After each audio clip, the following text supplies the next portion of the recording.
know, so one what they said that you just say yoga. R.A. Rheumatoid arthritis cover. Any R.A. got below Mada Yabido, Jaja, Mabion. You know, learn shuffle what an body, Michelle Nangu. To the lay show the love. You know, a memory. Shout. Silente in the shout Nala in Nabo. Nea, Nea, shout. Yamulu Kulu, time Biora. Samuel and me, the time left your day. Alum Kuluba, Dama Mari. Rinalima, Pendura Onji, Yojo, Tugu, Tamaroji, Tusi Guabiaro, do a beauty. Tioga, Yaujari Pseta, don't never read. Nimari Webseta, never read. Oh, to Bioma, Coco, go down the Maya Pseba. Chinafu, Yaujari, Diama Shepulazo. Opsida Sivare, England, Malone to Quasicusia, Unidia, the yoga, Pede Kajaro, the Lydia, Da Makaina, no. Ericama, Quasic Daru, Lema, June, Daniel Chibeale, Hello Chibelo Shendua, Quere, Hello Nina Quello Yavare. That's another thing so long. You draw two good shall win it on do me be. The Kumale, he luckily down Pipja or Madano, no? So, so Male, a county I see thee. To cook dwara, of a cook dwari. Yamu Bob and it yellow yard. Tamu, Kainu yard. About a lambi or John de do and do car. About Tailu yard. The Kataka, the Ayale, Tanyari, Shibari. Kolo say, Adias Yajiro, Mopal, Sure Male, a Kauli, Shibari. Hello, Abe Kaune Male, Sure, Sorali, Shibari. The town is Semekunema, see the way. The Malaji got chimney, oh, sweet as it. 6ကြသားရှိတယ်15ပဲရေပြည့်ပါတယ်တဲ့ပြောလိုက်သေးအဲ့ဒီအခုဒီမယောင်းရသေးဘူးရှိသေးတယ်နဲ့သူရလို့တော့ညညတော့ရောင်းပြီးပြီတဲ့ပြောကြတယ်သူတို့ဟာလောက်တာပေါ့နော်ပုံစံသွင်းပြီးတော့သူတစ်ခုထားပြီးတော့ရောင်းမှာပေါ့အဲ့တော့ဟန်ကြလိုက်တာလို့2012ခုနှစ်ကကံကောင်းတဲ့နှစ်ပဲကွနှစ်စတာနဲ့ဇန်နဝါရီလ4ရက်နေ့မှာစီသူဘွဲရတယ်ကွဝန်တာလိုက်တာအဲ့ဇန်နဝါရီလ12ရက်နေ့ကျတော့ပေါင်ထိပ်ယူကျိုးသွားပါတယ်ဆေးရုံရောက်သွားပါတယ်လူလောကဆိုတာထောက်ရှာနဲ့ပြန်တယ်လို့ပဲနေလိုက်မြင်လိုက်နေလိုက်မြင်လိုက်ကျွန်တော်တို့ဒီသက်ရလောက်ကျတော့ကျွန်တော်ပဲ89ပါဟိုးနောက်ကိုပြန်ကြည့်တဲ့ခါကျတော့ဘာလို့တွေ့ရတော့ဗီဒီယိုကြည့်ရတယ်လို့ပဲကိုယ့်ဘဝအဖြစ်တွေမှာအကောင်းတွေလည်းရှိတယ်အဆိုးတွေလည်းကျုံနေတယ်ဝန်တာစရာတွေကျုံနေဝန်နေစရာတွေလည်းကျုံပါတယ်အတက်တွေရှိတယ်လို့အကြတွေလည်းရှိပါတယ်ဘဝလူတိုင်းရဲ့ဘဝဒီလိုပါပဲအောင်မြင်မှုရှိတယ်လို့ဆုံးရှုံးတာလည်းရှိပါတယ်အဲ့ဒါလောကဓာတ်ပဲလောကဓာတ်ငါတယောက်တည်းမဟုတ်ဘူးလူတိုင်းအကုန်လုံးဒီလိုပဲဖြစ်ပါတယ်ကျွန်တော်တို့ကသံဃာခရီးတွေပဲသံဃာခရီးမှာသွားနေသေးသမျှတော့အဲ့လိုပဲချိုးလိုက်ကောင်းလိုက်တက်လိုက်ကြားလိုက်နှိမ့်လိုက်မြင်လိုက်ရှိမှာပါပဲဒါတွေကိုအသင့်တဲ့နှလုံးသွင်းပြီးတော့ခံနိုင်ရရှိရဆိုတာလူတယောက်ရဲ့ရင့်ကျက်ခြင်းပါပဲအဲ့ဒီစကားလုံးလေးကအသင့်တဲ့နှလုံးသွင်းတယ်တဲ့ပါဠိလိုဆိုရင်တော့ယောနိသောမနတိကာရသိကြည့်ကြတာပဲသိကောင်းတဲ့စကားလုံးပဲလူတိုင်း အသင့်တဲ့နှလုံးသွင်းနိုင်ဖို့လိုပါတယ်ယောနိသောမနတိကာရရှိဖို့လိုပါတယ်အဲ့လိုမဟုတ်လို့ရှိရင်ဖြင့်ဝန်တာစရာရှိရင်မထိနိုင်မသိနိုင်အပျော်ကျူးမိတတ်ပါတယ်ဝန်တာမှုလွန်ကဲတတ်ပါတယ်ဓမ္မရင်းကျမှုရဲ့သဘောပါပဲဝန်လဲစရာရှိရင်လည်းဆောက်တည်ရမရဟိုပြင်းထန်စွာငိုကြွေးပူဆွေးရတယ်ပိုးပြီးတော့ဆုံးရှုံးတယ်ဆုံးရှုံးသွားတဲ့ဝန်လဲစရာတဲ့နောက်ထပ်ခန္ဓာကိုယ်ရဲ့ကျမ်းမာရေးပါထိခိုက်ဆုံးရှုံးတယ်တချို့များဘယ်လောက်ထိခိုက်ဆုံးရှုံးလို့ဆိုရင်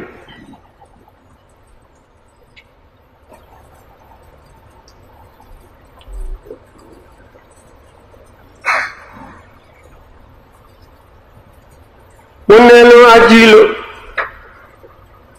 နှလုံးသွေးရက်သွားတယ်ဝန်နယ်လုံးအကြီးလို့ခံစားရမှုကိုဘယ်လိုမှမခံနိုင်လို့တွေးအံပြီးတော့ပြီးတယ်အဲ့ဒါတွေဟာတကယ်လဲလောကမှာရှိပါတယ်ဘာဖြစ်လို့တော့အသင့်တဲ့နှလုံးမသွင်းနိုင်လို့ယောနိသောမနတိကာရမရှိလို့လူတိုင်း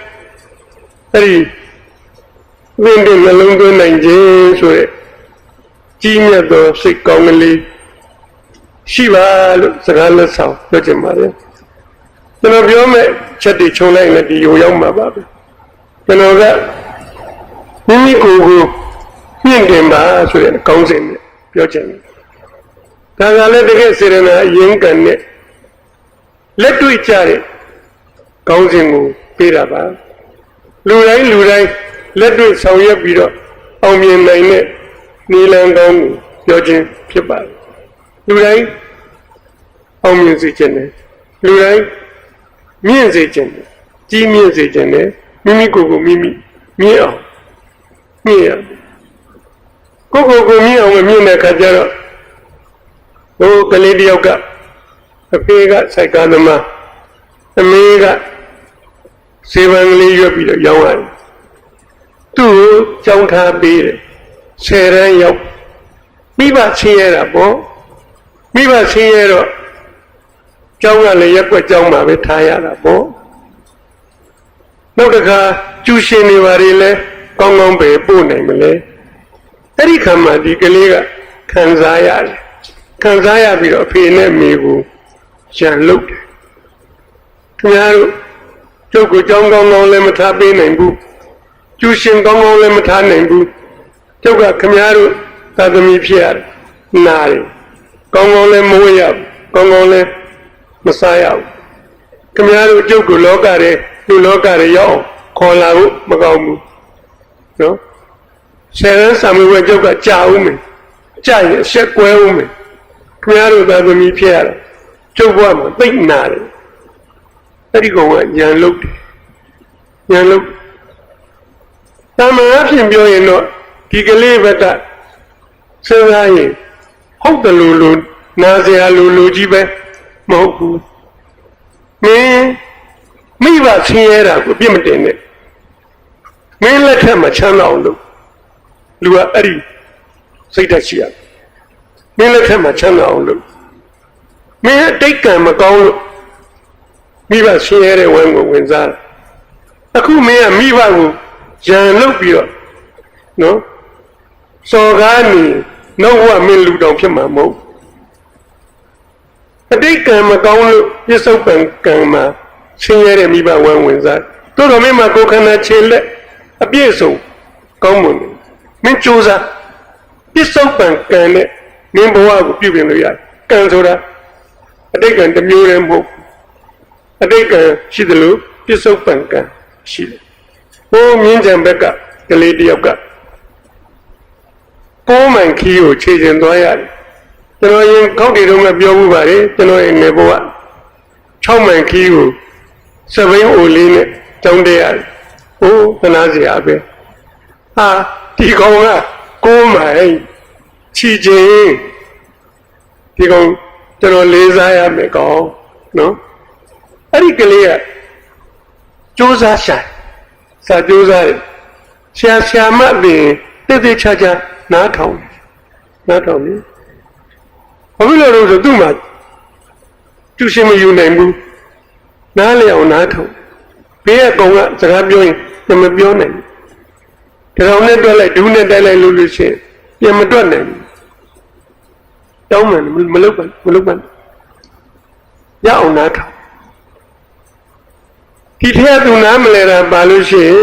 မြင့်လဲကင်းဆရာမသမင်းစားနားတဲ့ခါ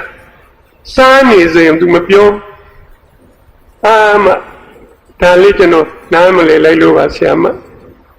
စူးစမ်းပြီးတော့လိမ်မာတဲ့ကလေးဆိုရင်ကုညီချင်တာပေါ့စေရနာနဲ့ရှင်းပြပြီးဒီကောက်စာချက်ချိန်ကကြောင်းသွားကြောင်းပြန်မယ်ကိုယ်မှန်ချီချင်းလျှောက်တော့တလဲလုံးသူစာချက်သွားတာပဲစာချက်သွားတယ်ရသွားတယ်အလွတ်ပြန်ရွတ်မေ့သွားတယ်စောက်ကလေးထုတ်သူ့ပြေကလေးမှာခဏပြန်ဖတ်ဆက်သွားဒီနေ့တင်လိုက်တဲ့စာအပြန်ခီးမှရသွားနောက်တစ်နေ့ကြောင်းလာတဲ့ကတားရီ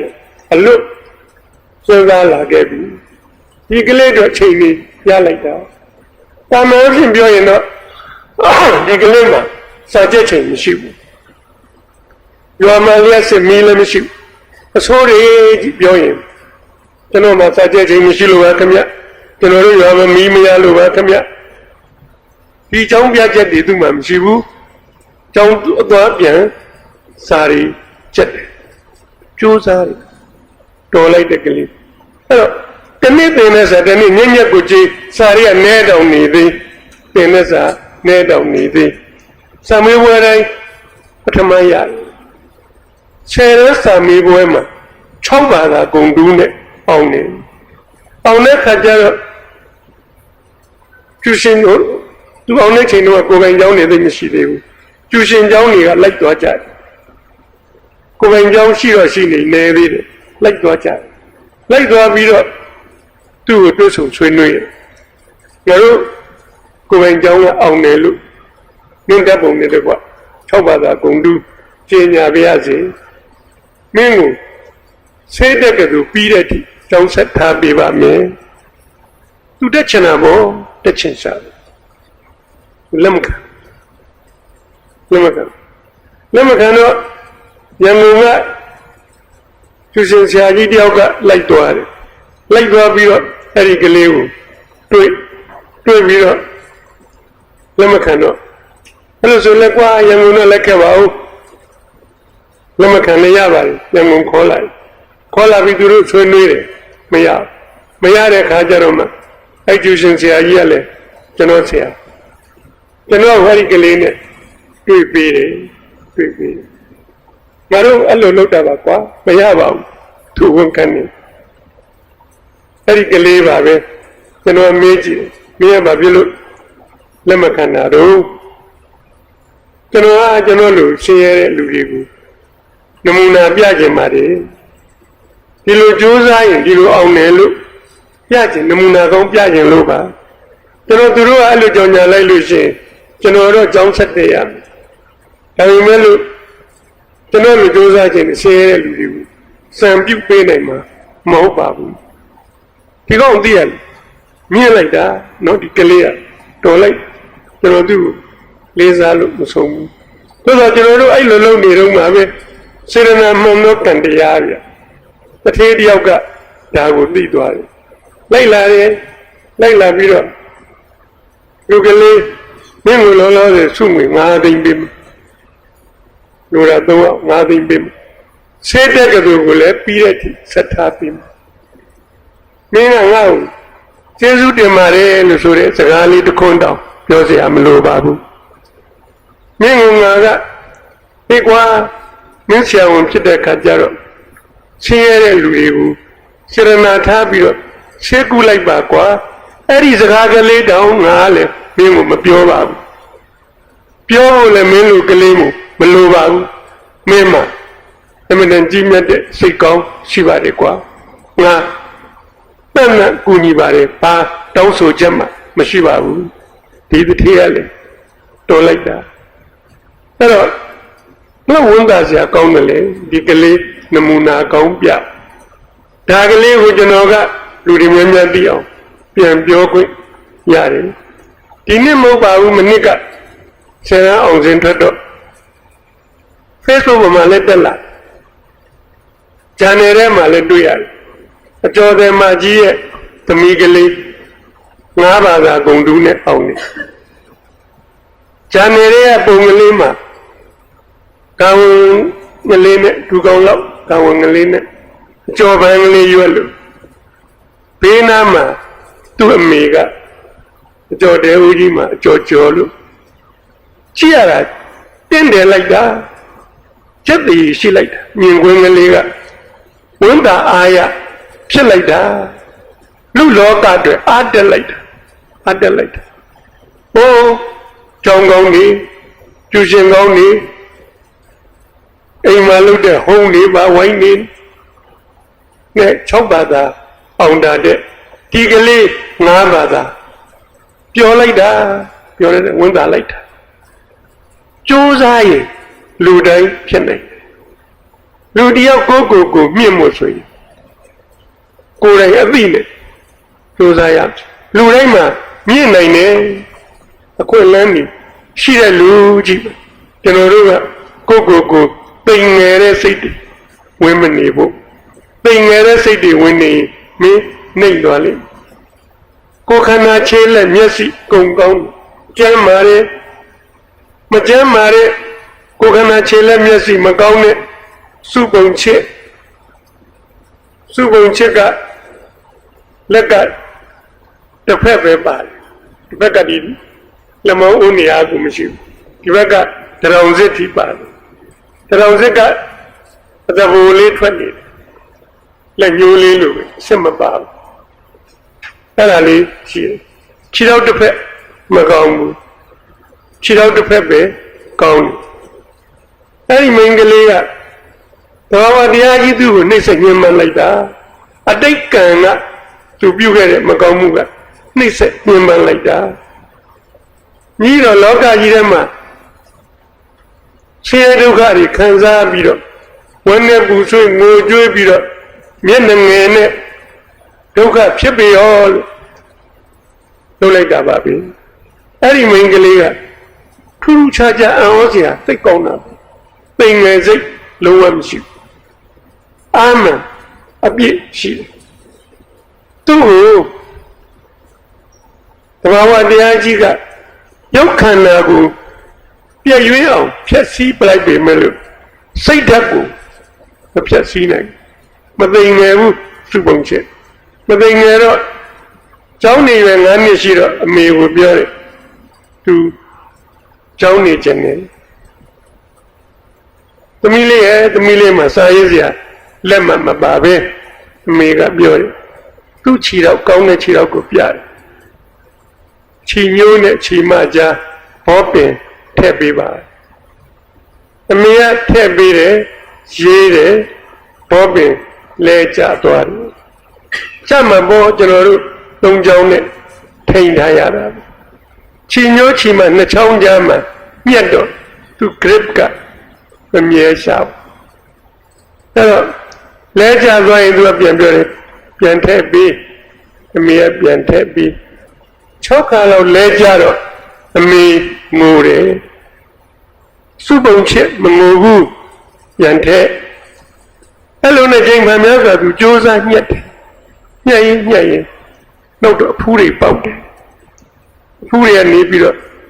အရေးတွေပေါက်ကြအဲ့ဒီမှာသွေးတွေကိုထွက်အဲ့လိုဖြစ်တယ်အဲ့ဒီခါကျတော့ဆက်ပြီးတော့ထက်ခိုင်းတာနောက်ဆုံးပဲကြအဲ့ဒီနေရာကအတ္တမာရီတည်သွားတယ်အတ္တမာရီတည်သွားတဲ့အခါစုပုံချစ်ဘောပင်ညှက်တိုင်းဆွဲထုတ်လို့မရတော့ပန်လိုက်တာအဲ့ဒီခါမှသူဝါလုံးကလေးတွေစပြီးတော့ရေးတယ်ဝါလုံးလေးတွေရေးကျောင်းဖွင့်တော့ကျောင်းနေခြင်းနဲ့ကျောင်းထားပါသူရေးနိုင်ပြီထားပေးရတယ်ထားပေးတဲ့ခါကျတော့ဒီလိုဘေးမှာဇပွဲကလေးနဲ့နေရတယ်တဏ္ဍကလေးတွေလိုနေရပေးလို့မရအဲ့ဇပွဲလေးပေါ်သူကတက်ထိုင်ရတယ်ထိုင်ပြီးတော့ခြေောက်ကလေးနဲ့ရေးတယ်စုပုံချစ်ကလက်ရေး မဟုတ်ဘူးချီရဲသိလှတယ်လှကြိုးစားတာချီရဲလှလှဒီလွယ်ကလေးများအောက်ပြုတ်ကြသွားရင်သူသွားတဲ့အခါတငယ်ချင်းတွေကကောက်ပေးမယ်လို့ရှိရင်မပေးနဲ့သဘာဝတရားကနှိမ့်ဆက်တဲ့နေရာမှာနှိမ့်ဆက်ထားပြီးမယ်လို့တက်ညာတဲ့နေရာတွေလည်းရှိတယ်ပြစုပုံချက်ကဒီလိုကုန်းလိုက်ကွေးလိုက်သိလွယ်တာပဲပျော့ပြောင်းနေအဲ့ဒီခါမှာဒီလက်ညှိုးကလေးလိုဖြစ်နေတဲ့အားလေးနဲ့ထိုးကလော်လိုက်ပြီးတော့လွယ်ချလိုက်တယ်လွယ်ပြီးသားဖြစ်တငယ်ချင်းတွေကိုပြုံးတောင်ပြသည်ဒါလေးများရတယ်ပေါ့အဲ့တော့သိချစ်တာပဲသူတငယ်ချင်းတွေကလည်းဟိုကျောင်းချင်းအချစ်တစ်ပတ်ကလေးနဲ့သွားတယ်တငယ်ချင်းတွေနဲ့မုံဆိုင်တွေကလည်းသိကြွချင်တာကြွချင်ကြိုးစားတဲ့ကလေးကိုနော်လူတွေချစ်တယ်အဲ့ဒီကလေးကဆယ်ရန်စာမေးပွဲကိုနှစ်ချင်းပေါက်အောင်ပါတယ်၄ဘာသာဂုံတူပါပါတယ်စာစစ်တဲ့လူတွေကစုပုံချက်ဖြေလွှာမှမသိပါဘူးသိရင်တနာလို့အောင်ပေးတယ်ပြောနေကြအောင်မယ်မဟုတ်ဘူးတကယ်ကို၄ဘာသာဂုံတူနဲ့အောင်နေတက်ကတူဆက်တက်တယ်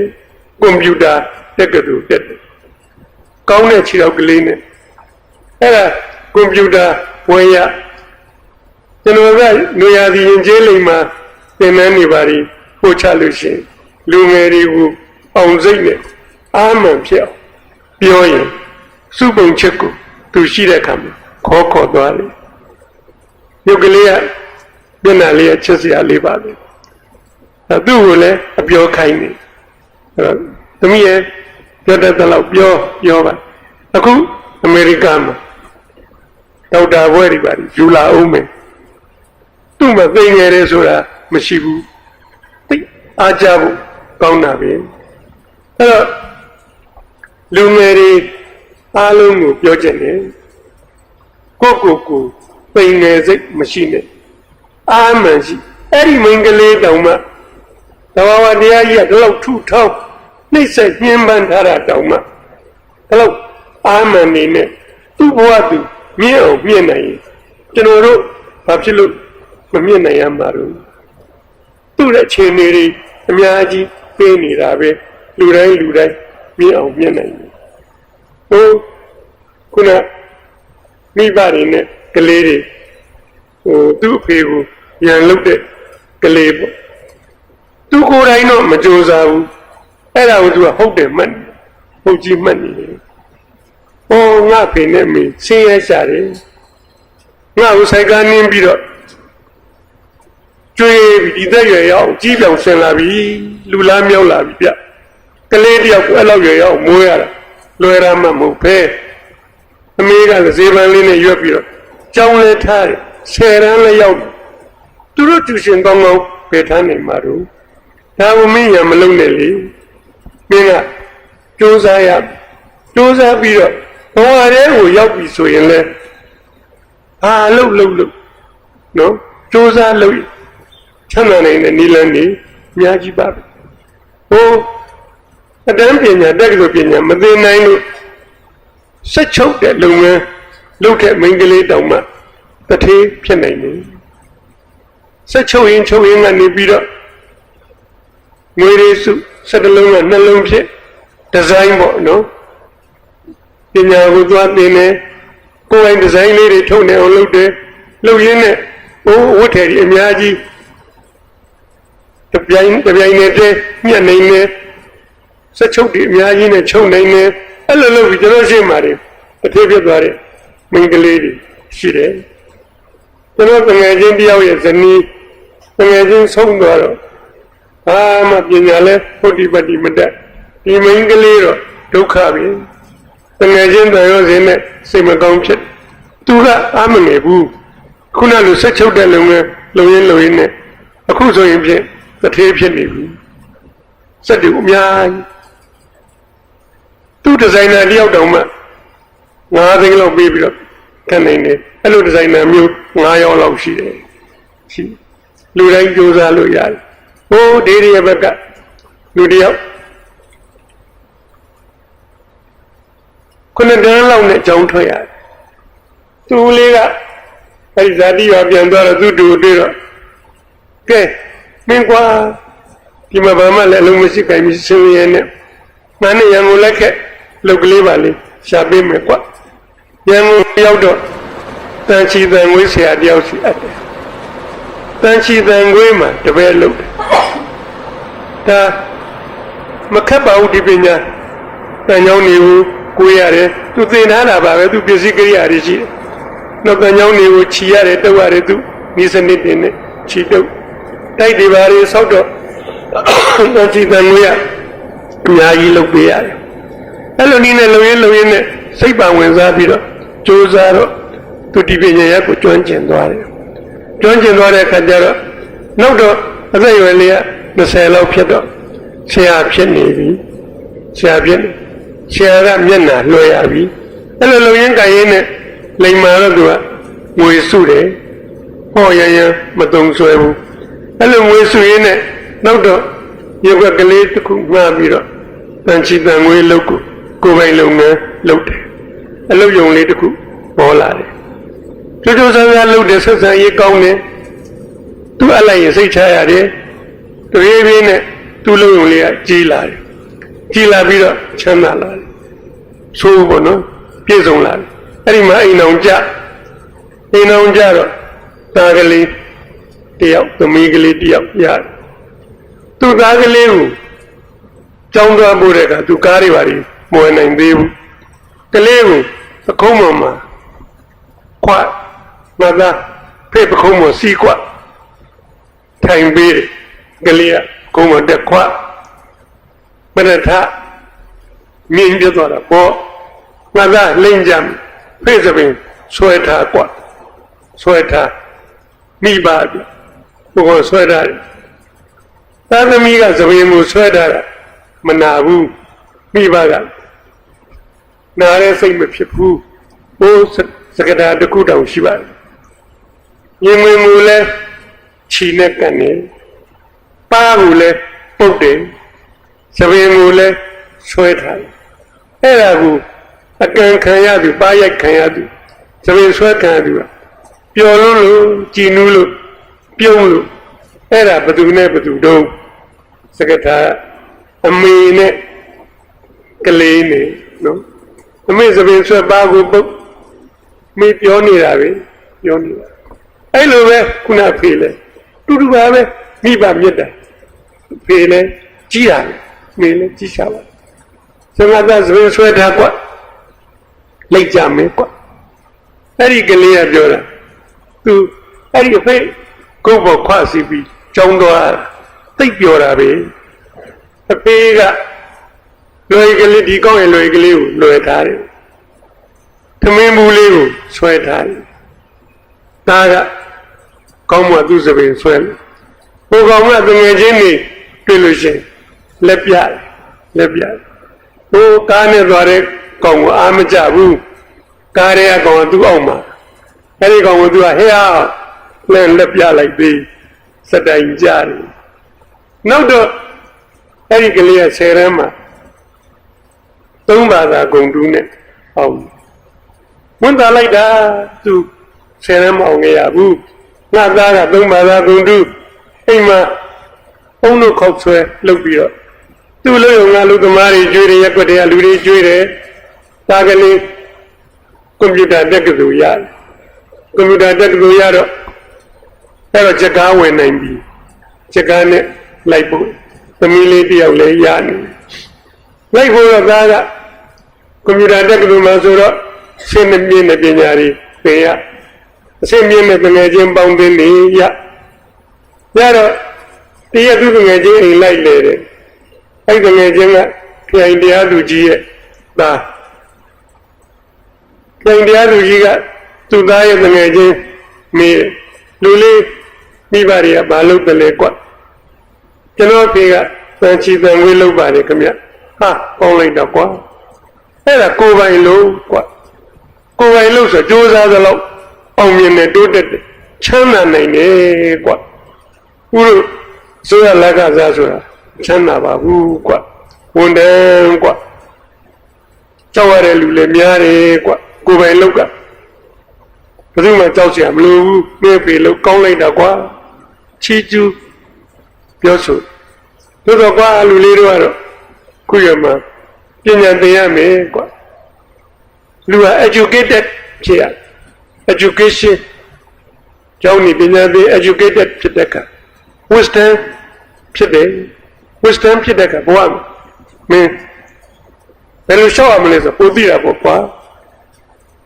အဲ့ဒီပြောတဲ့စကားထဲမှာဒီတန်ချီတန်ကိုရဲ့သားသဘောကျ education educated wisdom ဟာကောင်းလိုက်တာဒီကောင်ဖေတော့တာသူ့ဖေကခုနှစ်တန်းမဲ့အောင်ရှာတော့အဲ့လိုမပြောတတ်ဘူးဘုရားဆင်နာကလည်းတန်ချီတန်ငွေလောက်ရတော့ပေပေနွန်းနွန်းပဲတပည့်တွေနဲ့ပြောတဲ့ခါကျလဲအင်္ဂလိပ်လိုတွေပြောတဲ့ခါတက်တယ်လို့စကလုံးနေနဲ့ပြောတာပေါ့အဲ့ဒါတွေဒီကောင်ကကြားနေရတယ်သူသိတယ်ဒီစကလုံးတွေတန်တော့မမှန်မှန်ဒီသူတငယ်ချင်းရဲ့ဖေတန်တော့ဒီကောင်းထင်ကြီးသဘောကျကိုယ့်အဖေကိုအထင်သေးအဲ့ဒီပြန်လာတော့ညစာတူစားရင်လည်းမိသားစုတွေစားတော့ဘုရားပြောရင်ဟေးတငယ်ချင်းအိမ်လိုက်တော့သူ့ဖေကခိုင်တရားလူကြီးဖေကအင်းလေးကိုပြောတာတန်တော့သိကောင်းတာ education educated wisdom တော်လိုက်တာအဲ့ဒါကိုသူကအာရပါရပြောဖေးသိနေတယ်သူ့တန်တော့မဟုတ်ဘူးသူပြောနေတယ်လို့ပဲအလိုလိုလျောက်နားလေနောက်တနေ့ဒီကောင်ကြောင်းလိုက်ပို့ရင်းနဲ့လမ်းမှာမတော်ပြီကလျောက်တော့တွေ့ပြရပြောဟာရှေ့မှာတော့ဆပ်ပလိုင်းချက်တွေတွေ့နေဟိုကပြရလေးဗျာဆပ်ပလိုင်းချက်မဟုတ်ဘူးဗျာအဲ့ဒါ surprise ချက်ဘာဖြစ်လဲကွာငါကဆပ်ပလိုင်းချက်တော့ဘာဖြစ်လဲမနေ့ရရပြရနဲ့ခံစားနေရငါပြောရတယ်လို့ပြောတာပြောရတာမမဲနဲ့ပြောတော့ဘေးကမရှိဘူးကျွန်တော်ရှက်တယ်မပြောနဲ့မပြောတယ်မပြောနဲ့အေးမပြောဘူးကွာမပြောတော့ဆိုရင်ငါနင်းလည်းတောင်းလိုက်မပို့တော့ဘို့ကဘတ်စကားနဲ့သွားသမီးလေးကိုတော့ပို့တယ်တို့ဒီကလေးကျောင်းပညာသင်ကြားဖို့လိုတဲ့စိတ်ကိုတော့အမေရတဲ့စိတ်အဖေကပေးရှာပါပေးပါကြောင်းတော့လိုက်မပို့တော့စကားလေးသားဖတ်နေအောင်ပြောတော့တရက်တော်ဒီကောင်ကဝန်းနဲ့ချောင်းမှာဟိုလက်သမားကြီးတယောက်ကသားကွန်ပျူတာတက်ကတော်မှာသူတို့တငယ်ချင်း3ယောက်ခရိုင်တရားသူကြီးရဲ့သားရဲ့ဟိုကမင်းတို့2ယောက်တော့မှလူရှိတယ်ကွာလိုက်ကသမားတော့ရတလီလေးပြောကြကောင်းပါလေကွာဝန်းနဲ့ချောင်းမုံဝန်းနဲ့ချောင်းကောင်ခေါ်တယ်လိုက်တော့ကြအိမ်မှာကျွေးမွေးလို့နွားတွေလည်း6ကောင်ရှိတော့ဟိုနွားချီတွေနဲ့ကောင်ရိုးတွေနဲ့ဘွက်ကိုလဲလို့လူတွေလည်းစားကြတော့ကြသူတို့တဲ့ကြောင့်လားသုံးယောက်ကိုတော့အိမ်ပေါ်တက်ကအိမ်သားရဲ့ခန်းမှာလက်မမကြီးတင်ထားပြီးတော့စားကြတော့ကြတွေကုန်ပြည့်စုံပို့ပြီးတကယ်ရင်သုံးယောက်အဲ့ဒီပေါ်အခန်းမှာပဲစကားသမီးပြောလို့စားလို့တော့လက်မမကြီးကအောက်မှာအခန်းပြီးတော့သားခန်းကိုတက်လာဟိုးဘေးများမှာထိုင်နေကလေးတွေပြောနေအနားထောင်အဲ့တော့ပြောနေကြတာဘာအကြောင်းလို့ဆိုတော့ကွန်ပျူတာဗိုင်းရပ်စ်တွေအကြောင်းအခုတော့ကွန်ပျူတာတွေမှာဗိုင်းရပ်စ်ဝင်နေတယ်ကွာဗိုင်းရပ်စ်ဝင်လိုက်လို့ရှိရင်ဟို programming memory ချက်ကုန်ပြတ်ကုန်တာပဲကွာသတိထားနော်ဗိုင်းရပ်စ်ကိုထိုးနေတယ်အဲ့လိုပြောနေတော့လည်းသမားကြီးကဘေးနားနားထောင်ရနေသူ့သားကိုလှမ်းမိငါသားအဲ့ဒီဗိုင်းရပ်စ်ဆိုတာဘာလဲကွာပိုးလားသူတို့ပြောနေကိုရတာဟိုကမှန်ကြည့်သူကလည်းလည်းပြန်ပြောလိုက်ပါပိုးပေါ်ဖေးဟာပိုးဆိုရင်ငါသားကွန်ပျူတာနဲ့ကိုအဲ့ဒီကောင်ဘယ်ပေါက်ကဝင်သွားအဲ့ဒီပေါက်တွေကိုလုံးပိတ်တာအဲ့ဒါမှမရဘူးဆိုရင်တစ်ဖက်လည်းမှသုံးတဲ့ဩဘာပုဒ်သက်စိနဲ့ချကွာအဲ့တော့ခိုင်တရားသူကြီးသားနဲ့တန်ချီတန်ငွေသားရည်တယ်ရည်တဲ့ထဲမှာတယောလောင်ပြောင်နဲ့ရည်တန်ပါတယ်အဲ့ဒါကိုလည်းသမားကြီးရဲ့သား တော့ကြသူ့ဖေဖေးနေဦးกว่าဟဲ့ကောင်အဲ့ဒါငါအဖေပဲငါ့ကိုကွန်ပျူတာတက်လို့ရအောင်အဖေမင်းတို့မြင်နေအောင်မနွားရင်ကုံယုံပြီးတော့ကြောင်းထားတာကွာအဲ့ဒီဟောဒီကွန်ပျူတာငါအဖေဝယ်ပေးတာကွာအဖေပြောအဖေကြိုက်တယ်လို့ပြောကောင်းတယ်အဖေအဲ့ကောင်ဟာနဲ့သဘောကျပြီးတော့သူ့ဖေပြောတာရီးတယ်ဟိုကောင်နှစ်ယောက်ရောရောင်ပြီးတော့ရီမိတယ်ပျော်စရာကြီးဖြစ်သွားတယ်ရီရင်းနဲ့တန်ချီတန်ကိုးသားစိတ်မကောင်းဖြစ်တယ်ဟာဒီကောင်မှန်လိုက်တာငါမှားတယ်ငါမှားတယ်ဒီလေသမားကြီးက၄တန်းလောက်ပဲရှိမှာပေါ့သူဗိုင်းရပ်စ်တွေမခေါ်တော့ဗိုက်တာသူလေယာသုံးကိစ္စပဲသူနားလေတာနဲ့သူပြောငါသာဆိုရင်တော့အဖေကိုရှက်ပြီးတော့ဖေးကဲမသိဘဲနဲ့မပြောနဲ့ဗျာတော့တားလို့ဒါပဲတယ်မလားနဲ့အောက်ဆင်းလို့ငေါ့မှန်ချလိုက်မှာပဲအဲ့လိုငေါ့မှန်ချလိုက်အဖေဘယ်လောက်ဝင်နေရှာမလဲသူသင်ပေးတဲ့ပညာနဲ့သူ့မှန်တော့ပြီးအောက်နေချအဲ့လိုလုံမျိုးကိုငါလုံမိခဲ့ပြီဒီကောက်မှန်နေဒီကပြန်ရင်တော့ငါလည်းအဖေကိုပြောမယ်ပြောအဖေကြိုက်တယ်လို့ပြောအဲ့ဒီလိုပြောတော့မယ်ဖေကိုတောင်းပန်တော့မယ်အဲ့သားသမီးတွေကိုလည်းပြောချင်ပါလေကိုဘဝကိုမြင့်အောင်မြင့်ပေးတဲ့မိဘကျေးဇူးမိဘတွေကသူတို့ကိုသူတို့မြင့်အောင်မကသူတို့ကမွေးတဲ့သားသမီးကိုသူတို့လည်းမြင့်အောင်မြင့်တင်ပေးတယ်ဒါကြောင့်မို့လို့ကျွန်တော်နဲ့အတူတူဟောပြောဝဲတော်များစွာသွားခဲ့တဲ့ဆရာအောင်သိန်းပြောတဲ့စကားတစ်ခုပါမိဘတွေကတဲ့သားသမီးကိုယ့်ရဲ့မြင့်အောင်ထမ်းတင်နိုင်တဲ့အခုံးစွမ်းအားရှင်ဖြစ်ရတယ်အဖေကအခုံးစွမ်းအားရှင်ဖြစ်ရတယ်အမေကကောင်းနဲ့ရွက်ပြီးတော့ကိုယ်သားသမီးကိုယ့်ရဲ့မြင့်အောင်မြင့်တင်နိုင်ရမယ်အဲ့ဒီခါမှာလူမျိုးနွယ်ဆက်ကတစ်ဆက်မြင့်လိမ့်မယ်အဖေကတိုက်မတန်းနဲ့နေသားသမီးကြတော့ပြင်တော်အင်္ဂလိပ်ဖြစ်သွားညီကြတော့တဲကုတ်ကလေးဖြစ်သွားမြင့်ကြတော့တောင်းစားဖို့ပဲရှိတော့တယ်နှိမ်သွားလိုက်တာလူမျိုးမြေမျိုးသွားတယ်ကျွန်တော်ဘကိုးသွားဟောတော့အခုနကြောင်းလေးပြောတာပေါ့လေကိုလည်းမြင့်အောင်မြင့်ရမယ်ကိုသားသမီးကိုလည်းကိုယ့်ရဲ့မြင့်အောင်မြင့်တင်နိုင်တဲ့ပခုံးစွမ်းအားရှိရမယ်အမေဆိုရင်ကောင်းတဲ့ရွက်တင်နိုင်ရမယ်ဒါကလေးပြောတဲ့ထဲမှာပါတယ်ဟောပြောဝင်ပြီလို့ကျွန်တော်တို့ပြန်တော့မယ်ကားပေါ်တက်တဲ့ခါကျတော့ကားလေးထွက်ခံပြီးမှမျိုးသမီးတယောက်ပြေးလာတယ်ဆရာတို့နေပါအောင်နေကြပါအောင်ကျမဒီစဲမှာမုံပေါင်းရောင်းတာပါမုံပေါင်းလေးတွေပေးလိုက်ချင်လို့ပါကျွန်တော်လူကတော့စိတ်ဝင်စားဘူးကျွန်တော်အညာသားဆိုတော့မုံပေါင်းကြိုက်တယ်ပေးကျွန်တော်စားမယ်ပေးပြေးလာပြီးတော့ပေးပါတယ်မုံပေါင်းလေးတွေပေးပြီးတော့သူကကျွန်တော်တို့လှမ်းပြောလိုက်ပါတယ်ကျမသမီးကမဟာဝိဇ္ဇာပွဲရသွားပါပြီရှင်ဒါလေးပြောပြီးတော့သူက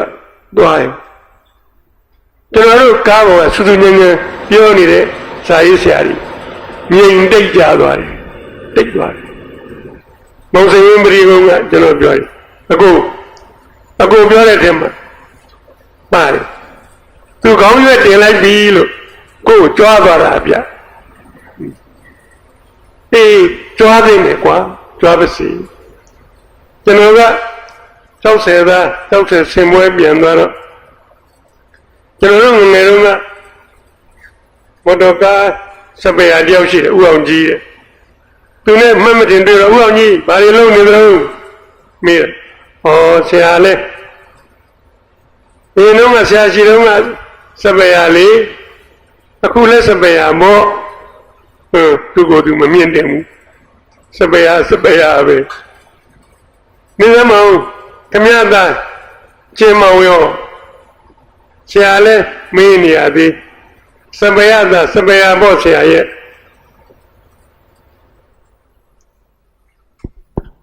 ရနော်ကျွန်တော်ပြောတယ်ဩခမရတို့ကလည်းအဖေစပယသားစပယဖြစ်နေတာကိုကျွန်တော်ကမကျေနပ်လို့ပြောတာအဲ့ဒါကိုသူကချီးမွမ်းနေတယ်သလားမသိဘူးဘယ်ကမလဲဆရာကျွန်တော်မြည်လေးလဲစပယ်ရပဲသူကကိုယူနေပါပြီအဲ့လိုဖြစ်နေတော့ဒီလူမျိုးပဲလှုပ်တိုးတက်တော့မှာလို့နော်လူဟာမိမိကိုယ်ကိုမိမိမြင့်အောင်မြင့်ရမယ်မြင့်အောင်မြင့်ဖို့ဆိုရင်ဘာလို့တုံးကြိုးစားတဲ့စိတ်ရှိရမြင့်ကျင်တဲ့စိတ်ရှိရရည်မှန်းချက်ကိုရှိရအသိကိုရှိရ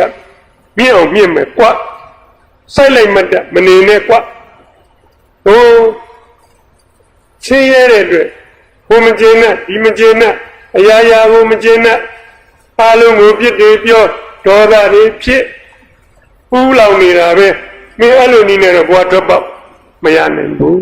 မရမင်းဘယ်လိုနည်းနဲ့ဘဝထွက်ပေါက်ရအောင်ရှာမလဲဘာလုပ်ရမလဲနော်ကြိုးကြိုးစားစားနဲ့ကိုမြင့်အောင်မြင့်ရင်တဲ့စိတ်ရှိရင်လူလင်ကြံစနီလန်းရတယ်နီလန်းပေါ်လာလိမ့်ဘယ်လို့ငါနဲ့ကြိုက်မလဲငါခုလက်ရှိနေနေတဲ့နေရာနဲ့ဘယ်လို့လုပ်ရင်ချမ်းသာကြီးပွားနိုင်တယ်လဲ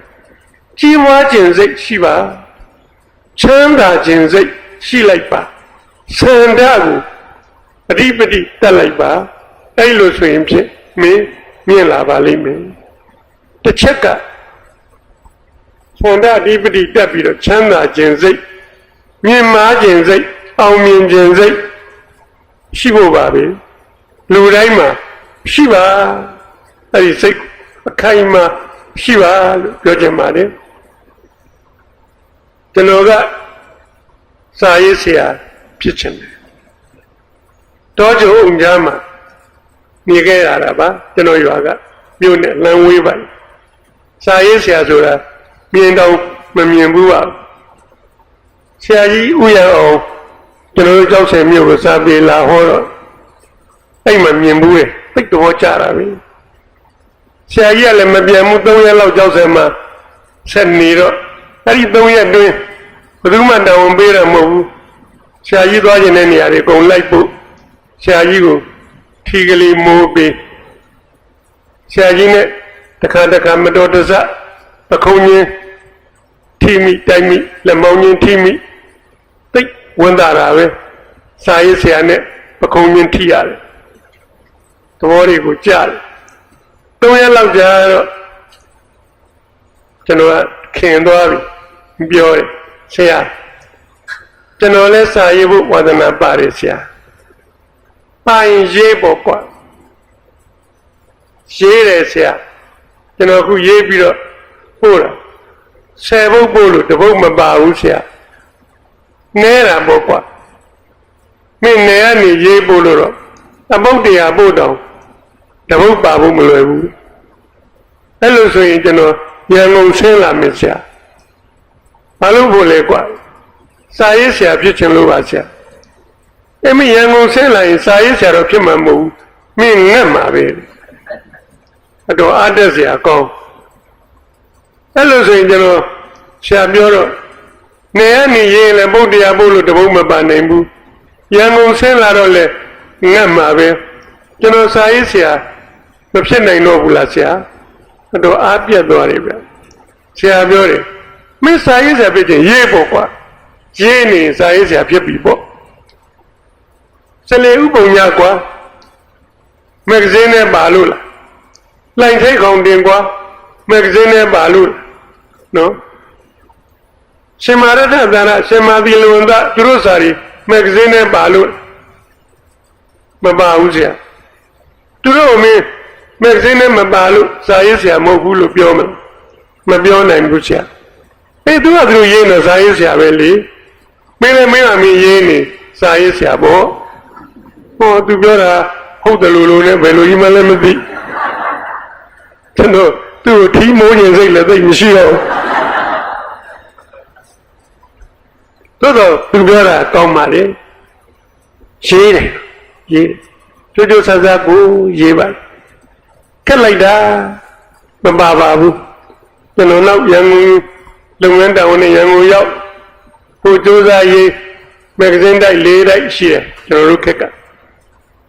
၃ဘုတ်ဒီတိုက်ကိုပေး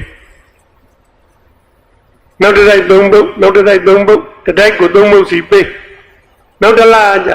သွားပြီးခဲ့တဲ့လကကျွန်တော်၃ဘုတ်ပေးထားတာသိရပြီလားခင်ဗျဟောသိရပြီပြန်ယူသွားလို့ရပါပြီသိရတာလည်းပြန်ပေးတယ်ပြန်ယူလာညက်နာ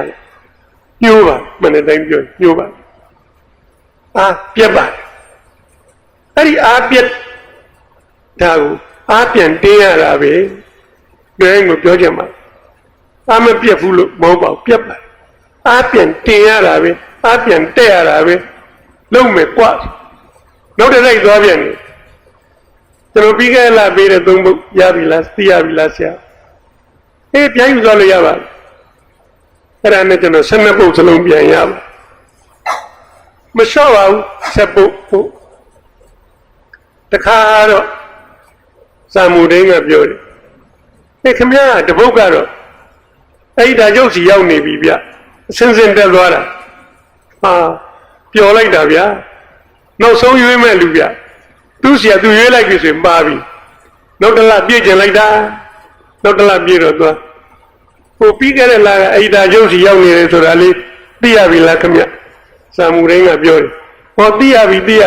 ပြန်ကြလာပါပြီပြန်ယူသွားလို့ရပါပြီမထူပါဘူးအဲ့တော့အပြည့်ဆရာကြီးပါပဲအဲ့လိုနဲ့စက်တက်ခုနေရတာပါပဲ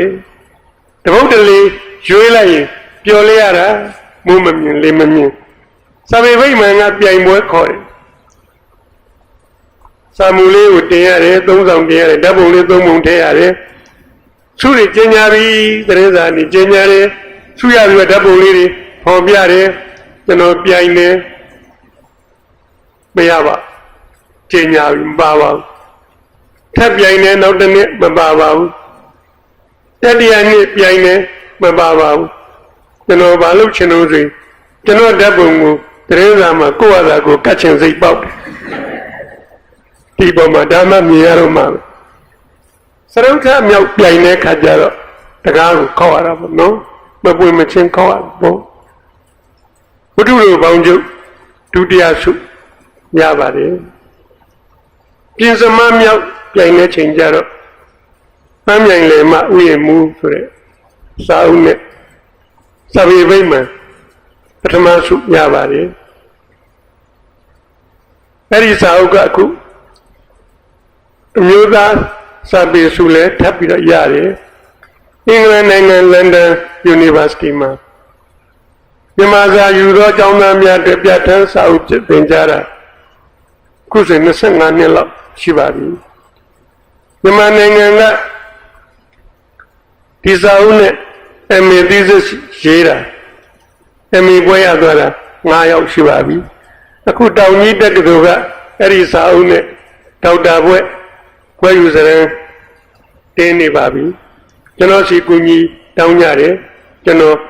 ကူညီပေးပါတယ်သို့တော့ကျွန်တော်ကတော့ BA ပါပဲဒီဟာကလေးကိုစာရေးခြင်းကိုကစာရေးဆရာဖြစ်နေတာကိုရင်ပြောဥပါတယ်ကျွန်တော်ဆရာမကကျွန်တော်စာရေးစာဝင်လို့တန်းနဲ့ဖတ်ပြပြီးတော့မင်းကြည့်ရင်စာရေးဆရာဖြစ်မယ်လို့ပြောတယ်ကစာရေးဆရာပိုးဝင်သွားလိုက်တာဖြစ်ရမယ်အဲ့တော့သမွေးဆယ်အောင်လို့လည်းမှတ်တယ်ကောင်းပါလေဘယ်မှမလျှောက်ပါဘူးမြန်မာစာပဲလျှောက်ပါစာရေးဆရာဖြစ်ချင်လို့ပါဖြစ်အောင်လုပ်အဲ့တော့ခေါက်လိုက်ရတာခုနကတော့မဂ္ဂဇင်းမြဝတီနဲ့ငွေတာကြီးဆိုရင်မဂ္ဂဇင်းကြီးနှစ်ခုတစ်တိုက်ထဲဗျမြဝတီရသုံးမှုပယ်လိုက်ငွေတာကြီးသုံးမှုပယ်လိုက်ကျွန်တော်မှငယ်ရန်ပယ်ညနာကိုငယ်လို့နောင်ဖြစ်ပြီဆိုတဲ့အခါကျတော့ကျွန်တော်စာမူလေးတစ်ပုဒ်နဲ့တက်သွားလှေကားကိုဘုံနဲ့နှစ်ယောက်ပြေးစင်လိုက်ဘယ်သွားကြတာလို့ကျွန်တော်ဘေးကပ်ပြီးတော့ကျွန်တော်လက်ထဲကစာမူကိုလူကြတာ ဘာလို့တာလို့ဆရာကျွန်တော်တို့မြဝတီမပေးတာကြာပြီဒီတခါတော့မြဝတီလက်ငွေတိုင်ရလဲမဟုတ်ဆရာဆက်လက်ရကျွန်တော်တို့ငွေတိုင်နဲ့မှလိုက်တာဆရာလူတွေကိုပြောချင်တာကဘာလို့ဆိုမင်းဖြစ်ချင်တဲ့ရည်မှန်းချက်အဓိပတိတက်ပြီးတော့ကြိုးစားဖြစ်လိမ့်မယ်ဖြစ်နိုင်စိတ်အားပြည့်စရာတွေတွေ့လို့တစ်ချိန်ရှုပ်နှစ်ချိန်ပဲသုံးချိန်မရွေးသွားပါပြီတစ်သက်လုံးတော့ဖြစ်မှာမဟုတ်ပါဘူးဆိုရင်တော့မင်းအားလျှော့တဲ့အခါမှာဖြစ်ဘူးဘယ်လို့ဖြစ်လူတိုင်းကိုပြောချင်ပါလေကြိုးစားရင်ကျွန်တော်တို့မြင်အောင်မြင်နိုင်ကျွန်တော်ဒီမျိုးသားစာပေစုတွေပါရပြီးဖမ်းမြိုင်လဲထွက်ပြီးတော့ကျွန်တော်လုပ်နေတဲ့အယုံကိုစာရေးဆရာကြီးဦးရအောင်ရောက်လာပါတယ်ရောက်လာတယ်လေရင်သာစောချစ်ဆိုတာမြင်ဘူးကြလို့ဗျရောက်လာလူတွေကလမ်းညွှန်လိုက်တော့ကျွန်တော်ယုံကန်ရောက်လာကျွန်တော်တွေ့မင်းလာကွလေရင်သာစောချစ်မင်းကြည့်ရတာလေရင်သာနဲ့လည်းမတူပါဘူးကွာမြို့တွင်းသားနဲ့ပဲတူပါတယ်ဆရာကြီးကပြောကျွန်တော်ဆရာကျွန်တော်မမှတ်မိဘူးလားမှတ်မိပါဘူးကွာမင်းနဲ့ငါနဲ့တွေ့ဘူးလို့လား60လောက်ဟောတော့ကလေဆရာသွားတဲ့နေရာတွေအကုန်လုံး3ရက်တောင်ထီးမိုးပြီးတော့ကျွန်တော်လိုက်ပို့တာဆရာကြည့်ပြီးတော့ပြောတယ်အေးမင်းကလည်းမင်းကလေးမဟုတ်တော့ငါမမှတ်မိဘူးကွာကောင်းမလေးတွေဆိုရင်တော့မှတ်မိတယ်ကွာကျွန်တော်ပြန်ဆရာလည်းတော်တော်ကြည်ညိုဖို့ကောင်းတယ်နော်ဆရာပြန်ပြောရင်မင်းမမင်းကြည်ညိုခြင်းကြည်ညိုမကြည်ညိုရင်နေငါတို့မှန်တဲ့အတိုင်းပြောတာပဲချစ်ခင်မှာနှောင်ကြသားပါလို့ချစ်ပါလေဒီတော့နမူနာတစ်ခုဖြစ်နေတင်ပြတာပါကိုဖြစ်ချင်တာလေးကိုဆန္ဒအဓိပတိတက်ပြီးဖြစ်အောင်ကြိုးစားတဲ့အခါမှာလဲကျွန်တော်ပြောချင်ပါတယ်ဖြစ်ခါမတ္တကျင့်မသွားပါနဲ့ကျင့်မသွားပါနဲ့ကျွန်တော်နဲ့အတူတူစာရေးကြတဲ့စာရေးသူတွေရှိတယ်အောင်မြင်သွားတယ်ဆက်မကြိုးစားတော့ကျွန်တော်ကပြောတယ်ချို့ဆိုမရေးကိုမရေးတော့ဟောပြောပွဲတွေလိုက်ခင်ဗျားလည်းအရင်တော့ကရေးခဲ့တဲ့ကလုံနာမည်လေးနဲ့ဟောပြောပွဲတွေပဲလိုက်ဆက်လည်းမရေးဘူးရေးနိုင်တဲ့စွမ်းရည်တွေရှိရတဲ့နဲ့ဆက်ရေးပါလားကိုယ်ကလုံကိုမြဲတဲ့ရှင်သန်နေရမှာပေါ့ခင်ဗျားရဲ့ကလုံစွမ်းရည်ကမြင့်တဲ့မြင့်အောင်မြင့်ရမှာပေါ့တစ်နှစ်မြင့်အောင်မြင့်ရမှာပေါ့ရေးပါဗျချို့ကျွန်တော်တရားဓမ္မမိဘသဖွယ်စာရေးဆရာကြီးတွေတိုက်တွန်းလို့ပြန်ပြီးတော့ရေးကြရှင်းသန်အောင်တိုးမြင့်အောင်ညံ့ဒီဖြစ်ခါမှတ်တဲ့မြေခါမှတ်တဲ့နဲ့မကျင်တတ်ပါနဲ့ဟိုတထေးဖြစ်ပြီကွအသိတင်ချမ်းသာတာနဲ့လက်မ1000တောင်နဲ့ကျင်တတ်သွားတယ်ဖြစ်ခါမှတ်တာပဲရှိပါသေးတယ်ဖြစ်ခါမှတ်တဲ့မင်းဆက်ကြိုးစားသမ်းမှာသိန်း1000ကနေပြီးတော့မင်းသိန်း1000ချမ်းသာအောင်ဘာဖြစ်လို့ဆက်မလုပ်ချင်တော့တာတော့မင်းကျမ်းမာနေသေးတယ်လေလူစည်းစိမ်ကိုခံစားတာကျွန်တော်ကလောဘနဲ့မောဒဘောလိုက်ကြည့်နေတာပဲဘာမှမခံစားရဘူးအဲ့လိုလူလဲမှားတယ်ဒါကျွန်တော်သဘောမကျဘူးမင်းကသိန်း100ချမ်းသာသိန်း100နဲ့လျော်စွာဝတ်ပါအစုံနှုတ်တွေနဲ့လုံးမနေနဲ့မိုးနေတော့ကအစုံနှုတ်ဝတ်ချင်မှာပေါ့ခုသိန်း100နဲ့လျော်စွာမင်းဝတ်သိန်း1000ချမ်းသာရင်လေသိန်း1000နဲ့လျော်စွာဖက်စလက်တီအသုံးဆောင်မြင့်ကာစီနိုင်ပြီရှိပါကာလုံးဝမရှိဘူးကျွန်တော်မိတ်ဆွေတယောက်ရှိတယ်သူသားသမီးတွေအတော်ကိုချမ်းသာနေမရှိရညီတော့လည်းနည်းနည်းချမ်းသာတာနဲ့စိန်ငံပစ္စည်းတွေသုံးညံလာဟိုကလေးတွေကဘယ်လောက်မှစီးရတော့60လောက်ကြမှာသူ့အမေမရှိမှကားဝယ်စီးရတယ်ဟိုသွားတဲ့လာတဲ့တင်းမင်တယ်နေရမယ့်အချိန်မှာနေမှပေါ့ဖက်စလက်တီ ထိုက်တဲ့ခံစားမှုရှိရပေလိမ့်မယ်လေရှိပါဘလို့မသုံးရမစွားရဟိုရှစ်တမျိုးကြီးရှစ်တခေါ်ကြီးမျောနေတာမျောပြီးတော့အဲ့ဒီမှာလိုက်ရွချက်တွေပြီးအောင်ကြိုးစားမနာကိုမနာရဘူးတောက်လျှောက်သွားမြင့်ပြီးရောက်ပြီးတထေးတန်းကျော်တထေးဘီလီယံနာဖြစ်ပြီးကဲဟန်ကြစားလို့ရပြီစားတော့မယ်စီကြိုယောဂဖြစ်နေပြီစားလို့မရတော့ဘူးတွေးတွေကလည်းတိုးနေပြီဟိုငန်းတာလည်းမစားနဲ့ချိုတာလည်းမစားနဲ့စိတ်နာလည်းမစားနဲ့ကောင်းတာတွေဘာမှမစားနဲ့နော်စီကြိုယောဂဖြစ်ပြီဆိုရင်တော့ချိုတာစိတ်နာကောင်းတာတစ်ခုမှမတည့်တော့ဘူးဘာတဲ့တော့ခါတာတွေစားကွာဟိုမစားခြင်းဆုံးနေစားခါတာတွေပဲစားရသူ့ရွယ်နဲ့သူခံစားပါတင်းလျောက်ပတ်တဲ့နေနည်းနဲ့နေပါဒီနှစ်ခုမြတ်အောင်လုပ်ရပါတော့ဆိုတော့မြင့်မယ်မြင့်အောင်မြင့်အဲ့လိုမြင့်နဲ့ရောက်လာတဲ့အနေထားနဲ့လေသူကရောင်ရဲမှုရှိရရောင်ရဲမှုနဲ့ကြိုးစားမှုနှစ်ခုမြတ်ရောင်ရဲကြီးနေတဲ့ဓမ္မရေတော့ဘိုင်းမောက်နေလေရတယ်တို့ကသမင်းကျန်ရက်ခတ်စားမစားဘူးမြန်မယ်နော်သမင်းကျန်ရက်ခတ်စားမှတော့သမင်းကျန်ကအေးရတဲ့ရက်ခတ်နေပြီမွဲတာကိုဂုံလုံးတဲ့လူတွေရှိတယ်နော်မွဲတာကိုဘယ်တော့မှဂုံမယူနဲ့ငါတို့ကချစ်တာပဒါနပဲသမီးအတူတော့နေရရတယ်ရွှေဘုံမှာမနေရခြင်းနေပါစေတဲအိမ်လေးမှာသမီးတော့နေရရင်လေပျော်တယ်ဘယ်တော့မှအာမကြနဲ့ဘယ်တော့မှအဲ့ဒါဂုံမယူနဲ့အဲ့ဒီစကားတွေကမဟုတ်ဘူးအဲ့ဒါမွဲကောင်တိုင်းမဲ့စကားတွေဟုတ်မှမဟုတ်ဘူးကိုချစ်တဲ့သူနဲ့လေရအောင်ဒီမှာပေါ့ကိုချစ်တဲ့သူနဲ့ကိုဘဝကိုမြင့်အောင်လေမြင့်ရမှာပေါ့မြင့်လာတာနဲ့မြတ်ထိုက်တဲ့ခံစားမှုလည်းရှိရမှာပေါ့အဲ့ဒီခံစားမှုရှိရင်နဲ့ရောင်ရဲမှုလည်းရှိရမယ်ရောင်ရဲရင်းနဲ့ရှေ့ဆက်မြင့်အောင်လည်းကြိုးစားရမယ်ရောင်ရဲကြီးနေမင်းမတိုးတက်ရှေ့ကိုကြီးမျောနေပြီးတော့မရောင်ရဲတတ်ရင်လည်းမင်းတစ်သက်လုံးမောနေလေငွေကြေးတစ်ထေးဖြစ်လူစင်းရဲ့ဖြစ်တစ်သက်လုံးတစ်ထေးပြီးအောင်ကြိုးစားနေရတာနဲ့ချမ်းသာအောင်နေဖို့မေ့သွားတယ်တစ်ထေးတော့ဖြစ်ပါရဲ့ဘယ်တော့မှသူလူချမ်းသာမဖြစ်ခဲ့ပါဘူးမဖြစ်ခဲ့ဘူးဒါလေးကျွန်တော်ကရေးပါတယ်ကောင်းစဉ်ကတစ်သက်လုံးတစ်ထေးဖြစ်အောင်ကြိုးစားနေရတာနဲ့ချမ်းသာအောင်နေဖို့မေ့သွားတယ်အဲ့ဒါလေးကိုကျွန်တော်နှမပါပဲကျွန်တော်ညီနဲ့နှမဒါရိုက်တာမောင်ဝဏရဲ့မိမရွှေကြီးတဲ့သူတို့ကမောင်ဝဏလည်း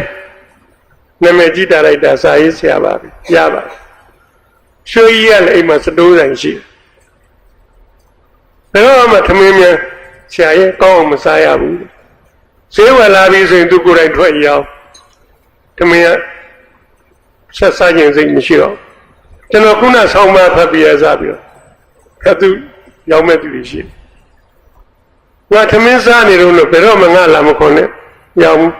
ငါဒီနေ့ကစပြီးချမ်းသာအောင်နေတော့လူကချမ်းသာအောင်လည်းနေရမယ်တစ်ထေးဖြစ်အောင်လည်း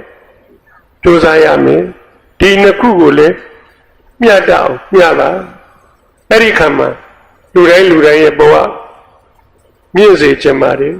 နောက်တစ်ချက်ကတော့ဘဝကိုမြင့်အောင်မြင့်တဲ့နေရာမှာစိတ်ရင်းကောင်းမှုသိအရေးကြီးတယ်စိတ်ထားကောင်းမှုအရေးကြီးတယ်မင်းဘယ်လောက်ချမ်းသာနေစိတ်ထားမကောင်းရင်တော့မတင့်တယ်ဘူးချမ်းသာခြင်းနဲ့တင့်တယ်ခြင်းနဲ့တခြားတစ်ထေးဖြစ်ပြီးတော့လူတော်မတိုးတဲ့လူတွေအများကြီးလူရမဝင်တဲ့လူတွေအများကြီးလူချစ်လူခင်မရှိတဲ့ပုဂ္ဂိုလ်တွေအများကြီးလောဘတွေဒေါသတွေမာနတွေအဲ့ဒါတွေနဲ့ပူနေတာပဲလောင်နေတာပဲမချမ်းသာတတ်ဘူးလို့ခေါ်တယ်မလူနိုင်ဘူးမတန်းနိုင်ဘူးမပေးနိုင်ဘူးမကမ်းနိုင်ဘူးကူညီလိုတဲ့စိတ်မရှိဘူးစောင့်ရှောက်လိုတဲ့စိတ်မရှိဘူးမျှဝေလိုတဲ့စိတ်မရှိဘူး တထေးဖြစ်ရတာချင်းရဲလိုက်တာပေးရနုံနုံကမ်းရနုံနုံစိတ်ထားမကောင်းတဲ့ခါကျတော့အမျိုးတွေလာရင်ကိုပဲသူ့မနေစရာမရှိဘူးအမျိုးတွေကသိတယ်အဲ့ဒီအိမ်မျိုးကိုမသွားဘူးမသွားချင်ဘူးတဖြည်းဖြည်းနဲ့ချမ်းသာခြင်းကြောင့်ဆွေပြတ်မျိုးပြတ်ဖြစ်တယ်မတင့်တယ်လိုက်တာမြက်လိုက်တာမချမ်းသာတတ်လို့ပါပဲတင်းလျောက်ကဆိုပေးရမယ်ဗျပေးရလူရမယ်တန်းရမယ်ကူညီရမယ်စောင့်ရှောက်ရမယ်အဲ့လိုပေးတဲ့ကံနဲ့ကူညီတဲ့စောင့်ရှောက်တဲ့တွင်လဲရောပါပြီးမွေးမသွားပါဘူးမွေးမသွားပါဘူးကောင်းမှုပြုရင်ကောင်းမှုအကျိုးကိုပေးသေးတယ်မယုံမရှိနဲ့သိကြဖို့ပြီးနှုံ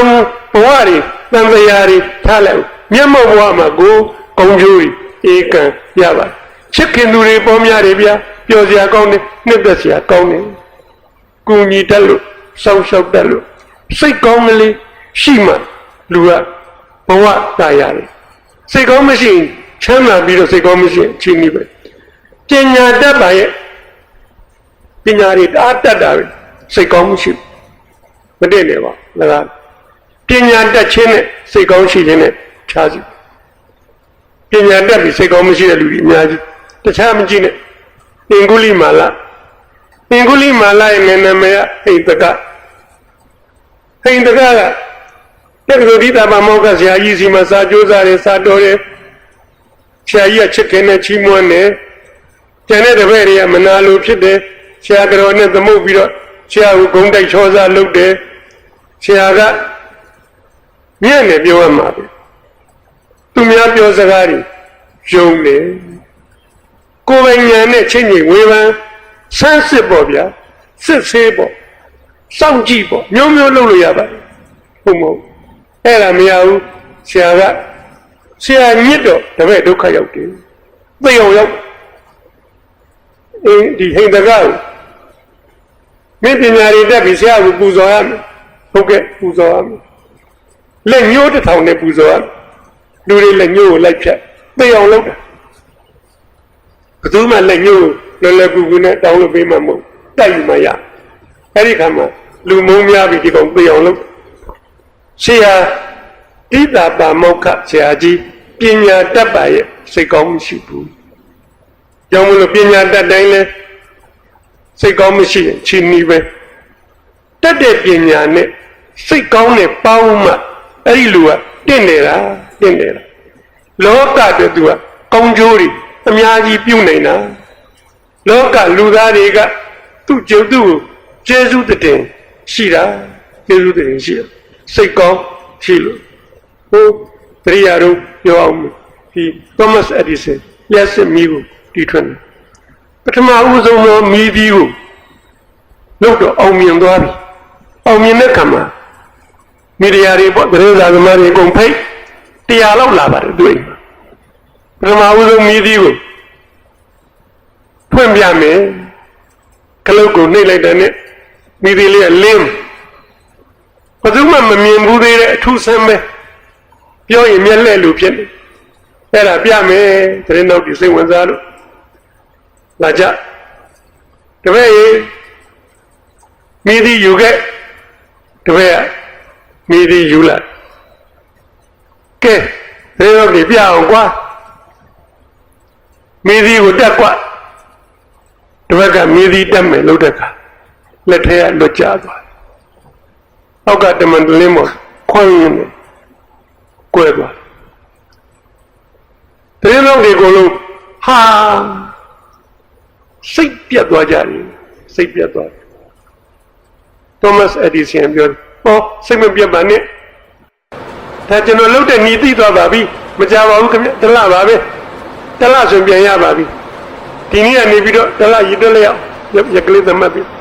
ဒီရက်မှာကုန်ပြန်လာပါခင်ဗျဒီချိန်ပြန်လာပါခင်ဗျကျွန်တော်ဒီမိသီးပြအောင်လုပ်ထားပါမယ်ခင်ဗျထွန်းပြပါမယ်ရပါတယ်ခင်သတင်းတော့လေးပြန်သွားကြကျင်းနေဘူးဟိုကောင်မြန်လိုက်တဲ့အကောင်တပည့်ကျင်းနေပြီးကနီးကြမှာဖိုးသိမ်းမြောင်နဲ့တွေ့ရသွားတယ်အပြစ်တွေပြောတလားဒီပြေးတော့ရောက်လာကြသတင်းတော့တွေစုံမိ အဲ့တော့ Thomas Edison ပြောတယ်ကြရပါပြီကျွန်တော်မီးသီးလုပ်ပြီးပါပြီခင်ဗျအခုပြပါမယ်ဒါပေမဲ့မီးသီးယူခဲ့ပါဟဲ့ဘောင်းနေလှမ်းကြည့်အရင်တစ်ဖက်ပဲမီးသီးလေးယူလိုက်မကျင်တော့ဘူးမီးသီးလေးတက်ဒါပေမဲ့ခလုတ်ဖွင့်လိုက်ပါကွဖြောက်လင်းသွားလက်ခုပ်ဩဘာတွေပေးကြတယ်ပေးကြဝန်တာသွားကြအောင်မြင်သွားအဲ့ဒီမှာတယောက်ကမေခွန်းတစ်ခုမေးပြရစီဆရာကြီးဟောမေးပါတပည့်ကတော့မမေးကြဘူးဗျာတဲ့ပထမတစ်ခါလာတော့ကမိသီးအောင်မြင်မိသားကိုဒီလူကြောင့်ကြကွဲသွားလို့ဝက်ပြတ်သွားတယ်နောက်တစ်ခါဒီမိသီးတစ်လပြည့်လို့ပြန်လဲအောင်မြင်တဲ့ခါလှုပ်ပြီးတဲ့ခါကျတော့ဆရာကြီးကဒီပေါ်ပေါ်ရောက်နိုင်တဲ့လူဘာဖြစ်လို့မိသီးယူလာခိုင်းရတာဆရာကြီးမှဒီပြင်ခိုင်းရတဲ့ဘက်မရှိဘူးလားဒီတယောက်ပဲရှိသလားမေး Thomas Edison ဖြေတဲ့စကားသိချစ်စရာကောင်းတာပဲလှပ်ပါလိုက်တာဟောရှိပါတယ်တပည့်တွေအများကြီးပါသူလဲယူရစယူလာတာပါမတော်တဆကြတာပါကွဲရတဲ့ရမို့လို့ကွဲသွားတော့ပါအဲ့ဒီမိသီးတဲ့လူတယောက်ကဂုံသိက္ခာဟိုတန်မှုကြည့်ပါတရင်ကြသွားတဲ့အတွက်နောက်တစ်ခါမင်းတော့ဘယ်တော့မှအဲ့မိသီးကိုမကင်နဲ့မယူခိုင်းနဲ့သူသိက္ခာကြသွားပါလိမ့်သူ့ကိုယ်သူစိတ်တက်ကြသွားပါလိမ့်စိတ်အားပြတ်သွားပါလိမ့်အဲ့ဒါမိသီးတဲ့ဟိုတန်ပါလေလူဆိုတာမှားတတ်ပါလေအပြစ်ဖြစ်တတ်ပါပြဿနာမဟုတ်ဘူးလက်ခုပ်တွေတအားတီးတယ်တဲ့ဒီရောက်တဲ့ကုံလုံးအဲ့ဒီမိသီးအောင်မြင်တာတဲ့ကိုကြည့်ကြပါလေအဲ့ဒီစကလုံးကပို့ပြီးတော့ပြိတ္တကိုပြန်စိတ်ထားကောင်းလိုက်တာဒီပညာရှင်ကြီးကနော်တွေးခေါ်ဖို့ကောင်းမွန်လိုက်တာကျွန်တော်ကဖြစ်ကလေးတစ်ခုနဲ့တင်ပြခြင်းပါတယ်ဟိုမင်္ဂလာတော်ကနေပြီးတော့ဒီရောက်ကလန်းရုံးမှာရုံးတဲ့ရတယ်ရုံးတဲ့ရတဲ့ခါကျတော့ဟိုမကောင်းတဲ့ဖြစ်ကလေးတစ်ခုအရင်ပြောပြအောင်မယ်ဒီညီနေကုန်မိပိုင်နာနေကျွန်တော်ကားတစ်ဆင့်ပြောင်းရတယ်ကားတစ်ဆင့်ပြောင်းတော့ကျွန်တော်ကားစီးလို့ရှိရင်နည်းနည်းဒုက္ခရောက်တယ်ဘတ်ကားစီးဒါဖြစ်လို့တော့ဆိုကျွန်တော်အားကစားသမားဟိုအားကစားကိုနှစ်သက်မျက်မျက်နုံနုကိုလေ့ကျင့်တယ်တက်လို့မှလက်ရွေးစင်တစ်မျိုးဖြစ်ဖို့တောင်မလွယ်ပါဘူးကျွန်တော်ဘောလုံးလက်ရွေးစင်လည်းဖြစ်တယ်ဗောလီဘောလက်ရွေးစင်လည်းဖြစ်တယ်ကြက်တောင်လို့ပါလို့ဆိုရင်လည်းခရိုင်ဆင့်အထိရှုတွေပါဒီရတယ်ရေကူးတယ်တိုင်မင်ထိုးတယ်ဝိမရိမ္ဘာပရဘာကုံကစားတယ်ကျွန်တော် body structure ကိုလည်းတိဆောက်တယ်ရိမ္ဘာကွင်းလည်းဆွဲတယ်အရက်လည်းမြင့်ကျင်တယ်မြင့်တဲ့အရက်နဲ့ကိုက်ညီတဲ့ body structure ဖြစ်အောင်လည်းကျွန်တော်ကြိုးစားတယ်ကြိုးစားတော့ဖြစ်တယ်ပေါ့နော်ဖြစ်တယ်လူတိုင်းလုပ်ရင်ဖြစ်တယ်အဲ့ဒါလေးကိုလည်းပြောချင်တယ်အဲ့လိုလုံးမိတဲ့အတွက်ဟန်ကြတာတွေရှိလို့ကောင်းတဲ့မှာအဆိုးလည်းရှိတယ်အဲ့ဒါဘတ်စကားစီးတဲ့ကသိဒုက္ခဟုတ်တာကျွန်တော်ဘတ်စကားတိုးတက်ရတာဗျကျွန်တော်တိုးတက်လို့မရဘူးနည်းနည်းတော့တိုးမိရင်မိမတွေကပြောမလီဒီခန္ဓာကိုယ်ကြီးနဲ့တင်းတိုးနေပြရည်ဟာကျွန်တော်အားနာတယ်အဲ့ဒါကျွန်တော်မတိုးရတော့ဘတ်စကား30လောက်ထိကျွန်တော်တက်လို့မရရုံတော့ကြရင်လေပြဿနာနောက်တော့တောင်းမှန်တက်ရတယ်ဟောတော့တောင်းမှန်မှန်နော်ဆိုပထမတစ်ခါတော့အပေါင်သားလေးပဲရက်လို့ရပါတယ်နောက်မှတစ်ထစ်တက်ရအဲ့လိုနဲ့သွားရတနေ့တော့ဒီမြင်ဒီကုန်းနဲ့စီရောပြီးတော့လမ်းမှာမိမကြီးတယောက်တက်လာတယ်ပဲအတော်ကြီးတော့ထမ50ကျော်လောက်ရှိပါမယ်ကျွန်တော်ကအိမ်မှာ40ကျော်လောက်ရှိပါတယ်ဟိုတစ်ထက်မှလည်းပန်းနေအများကြီးပါပဲစပယ်ပန်းလုံးနေအများကြီးပါပဲကျွန်တော်ထင်မှရုံးကြသူကြောင်းဝန်းနဲ့တူပါတယ်တဲလာတော့ပဲကြည့်ရတာလေနည်းနည်းမဟုတ်ရုံးမှာဘုရားတင်မှုဆိုရင်လည်းများလုံးအကြည့်အဲ့ဒါကြီးပဲတက်လာတဲ့ကွာသူကဘုရားစာရီရွတ်ပြီးတော့မေတ္တာတို့ရွတ်တက်လာတယ်အတန်လေးကသားတယ်နောက်ထုံလို့ကောင်းတယ်ကျွန်တော်ကအဲ့လိုရွတ်နေကျွန်တော်ရှေ့တိုးပေးတယ်ဗျရှေ့တိုးပေးတယ်သူကလိုပဲရွတ်လာပါတယ်တက်လာပါတယ်တဖြည်းဖြည်းနဲ့ကျွန်တော်နားရောက်လာတယ် ဟိုမိန်မျိုးသမီးတော်ကအမပန်းနေပေးတာဟောကျေးဇူးပါပဲပန်းနေလှမ်းပေးပြီးတော့ဟိုမေတ္တာသုတ်ကလေးသူဆက်ရွတ်တယ်နားထောင်ကောင်းတယ်ရွရင်းနဲ့ကျွန်တော်နောက်နားရောက်လာတယ်ကျွန်တော်လူချင်းကတ်လာတယ်ဟောသူရှေ့တိုးခြင်းလို့ထင်ပါရဲ့သူပန်းနေပေးရတဲ့အမျိုးသမီးနာရောက်အောင်သွားခြင်းလို့ထင်ပါရဲ့ကျွန်တော်ရှေ့တိုးပြီးအဲ့လိုပဲပြားစာရွရင်းနဲ့တိုးလာပြန်တယ်ကျွန်တော်ကထိကတ်လာပြန်ကျွန်တော်ထပ်တိုးပေးတယ်ဗျနောက်ကိုလက်ကြည့်တယ်အနောက်ကလူတွေအများသူတိုးနေလို့လားရှိဘူးမှမရှိနောက်ကလည်းအလွတ်ကြီးပဲဒါနဲ့ကျွန်တော်နည်းနည်းလေးပို့ပြီးတော့ထပ်မတိုးအောင်လို့တိုးပေးလိုက်တယ်အဲ့လိုပဲဘုရားစာရွရင်းနဲ့တိုးလာထိပြန်ပြီလူမတိုးတော့ဘူးပြီးချင်မတိုးတော့သူကတရောင်နဲ့လမ်းထောက်တယ်ဘုရားစာလည်းရွတ်တယ်တရောင်နဲ့ထောက်တာမတိုးတရောင်နဲ့ကြိတ်တယ်နားတယ်ဗျဟာမေတ္တာသုတ်တွေလည်းရွတ်လို့ငါလည်းနှိမ့်ဆက်လို့ကိုယ်လည်းသူ့ဘာမှလည်းမလုံးမိပါအဲ့လိုကြိတ်တာနေပြီးတော့ကျွန်တော်လည်းတင်းနိုင်လုံးဝမရှိဘူးနာကိုနာခံပြီးခန္ဓာပဲဗျာသူ့နာအောင်ကိုဘာမှလည်းမလုပ်အဲ့ဒီမှာယထာဩတယ်ထာဩမလေးတဲ့ဘလောက်ကာယပလကြီးနဲ့လူကိုမညာမတာနှိမ့်ဆက်ပြီးတယ်ဟာအကုန်လုံးထိုင်းနေတဲ့လူတွေလှည့်ကြည့်ကြတယ်ဗျာဟုတ်တာပေါ့သူတက်လာတဲ့ကိုကအကုန်သဘောကျနေကြတာဘုရားစာလေးရွတ်လို့ကားပေါ်မှာကြက်ပြီးရှိလိုက်တာသာသာရရရှိလိုက်တာကြည့်လိုက်တော့လေအသက်50ကျော်ဟို40ကျော်ကောင်ကဒီဖွားကြီးကိုဘာသွားလုပ်လဲမသိဘူးကျွန်တော်ကိုကြည့်တဲ့မျက်လုံးတွေကအတော်မကျေနပ်တဲ့ဆက်ဆုပ်ယုံမုန်းသောမျက်လုံးများကျွန်တော်ဘယ်လိုရှင်းပြမှန်းလဲမသိဘူးဒါနဲ့ကျွန်တော်လုံးမတိုင်ကြတော့ဆင်းနေခဲ့ပါလေဝတ္ထုတော်လေးတစ်ပုဒ်တော့ရပါလေကောင်းစဉ်ကအားကြီးသူကိုကျင်နာပါအားကြီးတဲ့ကောင်နဲ့ခံရတယ်အားကြီးပဲအဲ့လိုဟာတွေလည်းရှိတယ်ဗျစိတ်ကောင်းကလေးမရှိရင်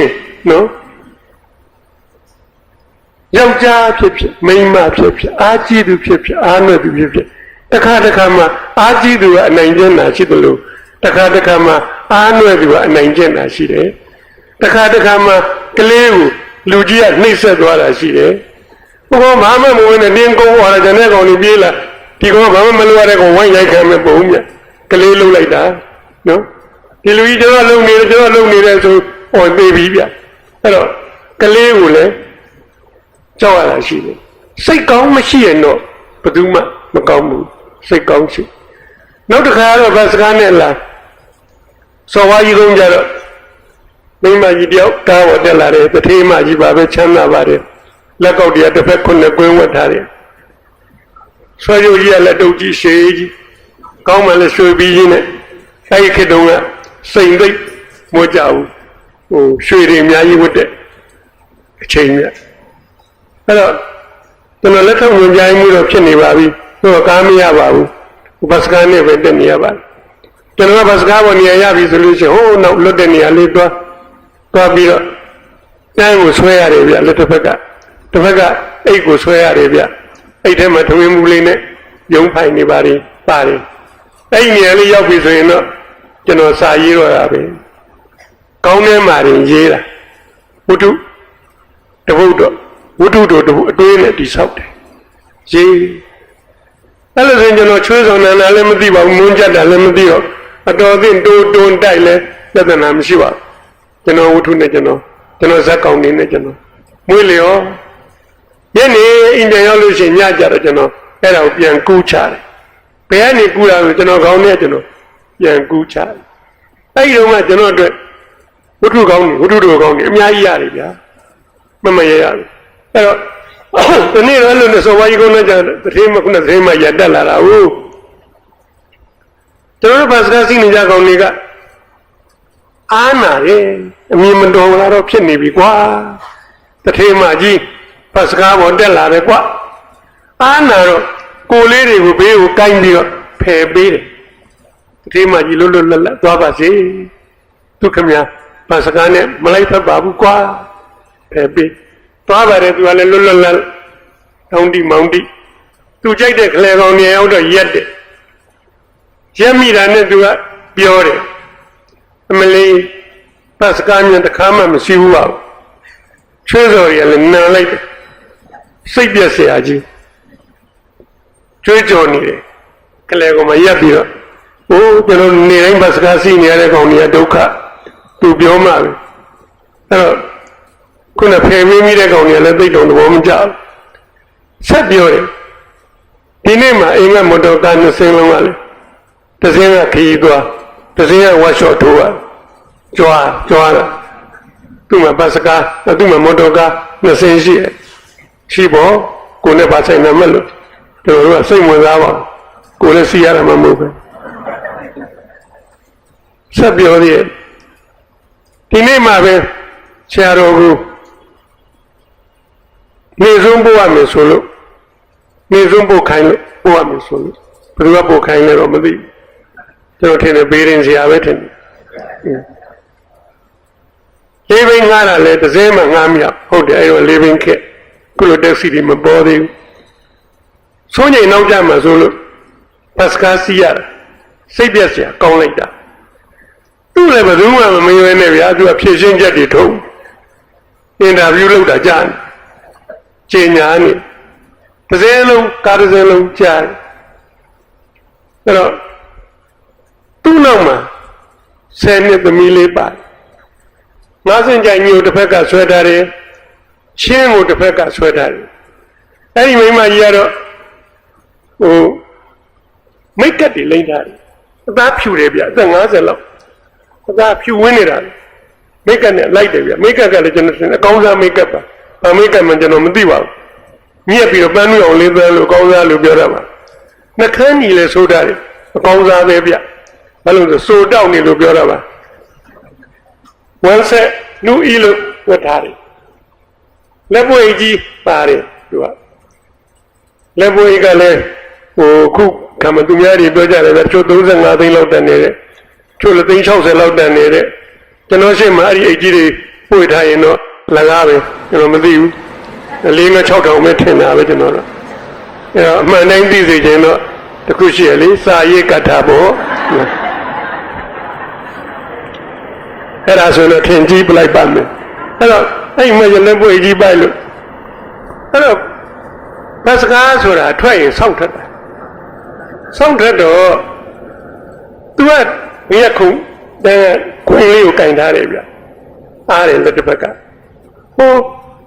သူ့နောက်ကကလေးမပလက်လန်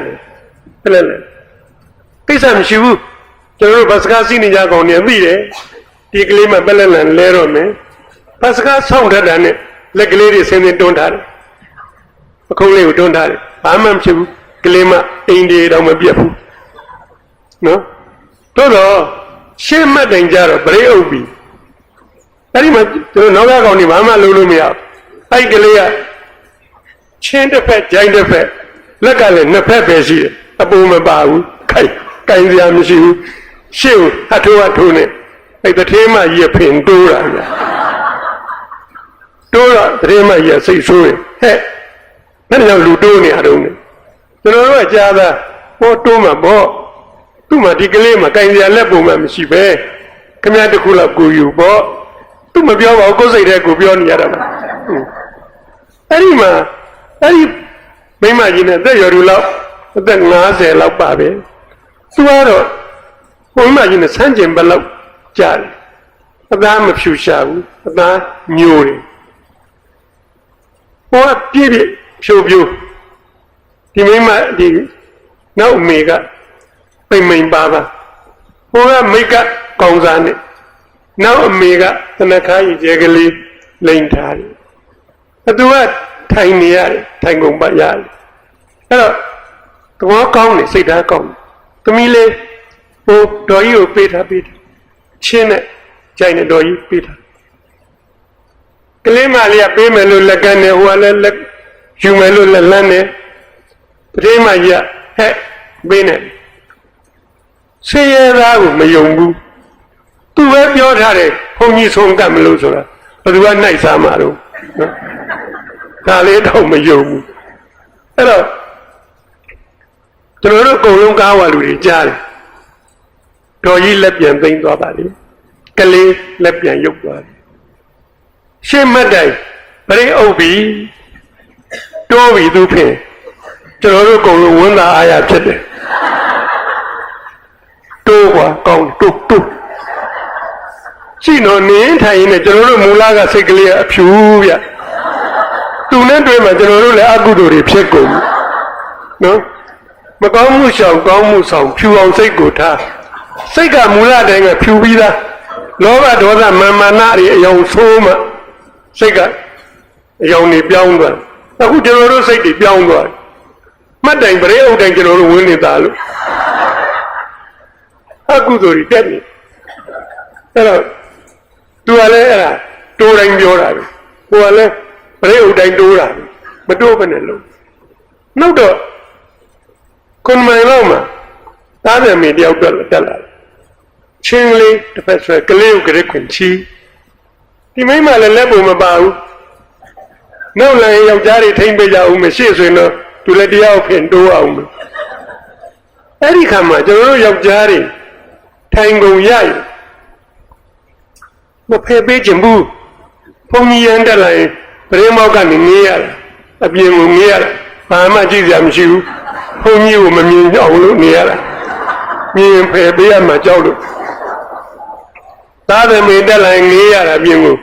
တယောက်ကဖယ်ပေးလို့နေရမှပြန်တက်ရယောက်ျားတွေနော်စဉ်းစားကြည့်ဟိုအနှစ်30လောက်မြေကရန်အတွက်လူသတ်မှုဖြစ်တာဘာမှမဆန်းဘူးမိနစ်30လောက်ဖင်ကရန်လေးတောင်တော်တော်မဲ့တယ်မမျိုး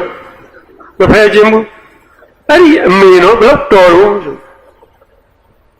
ဟောသားသမီးလာဒီမှာလာထိုင်ဖယ်ပေးချတယ်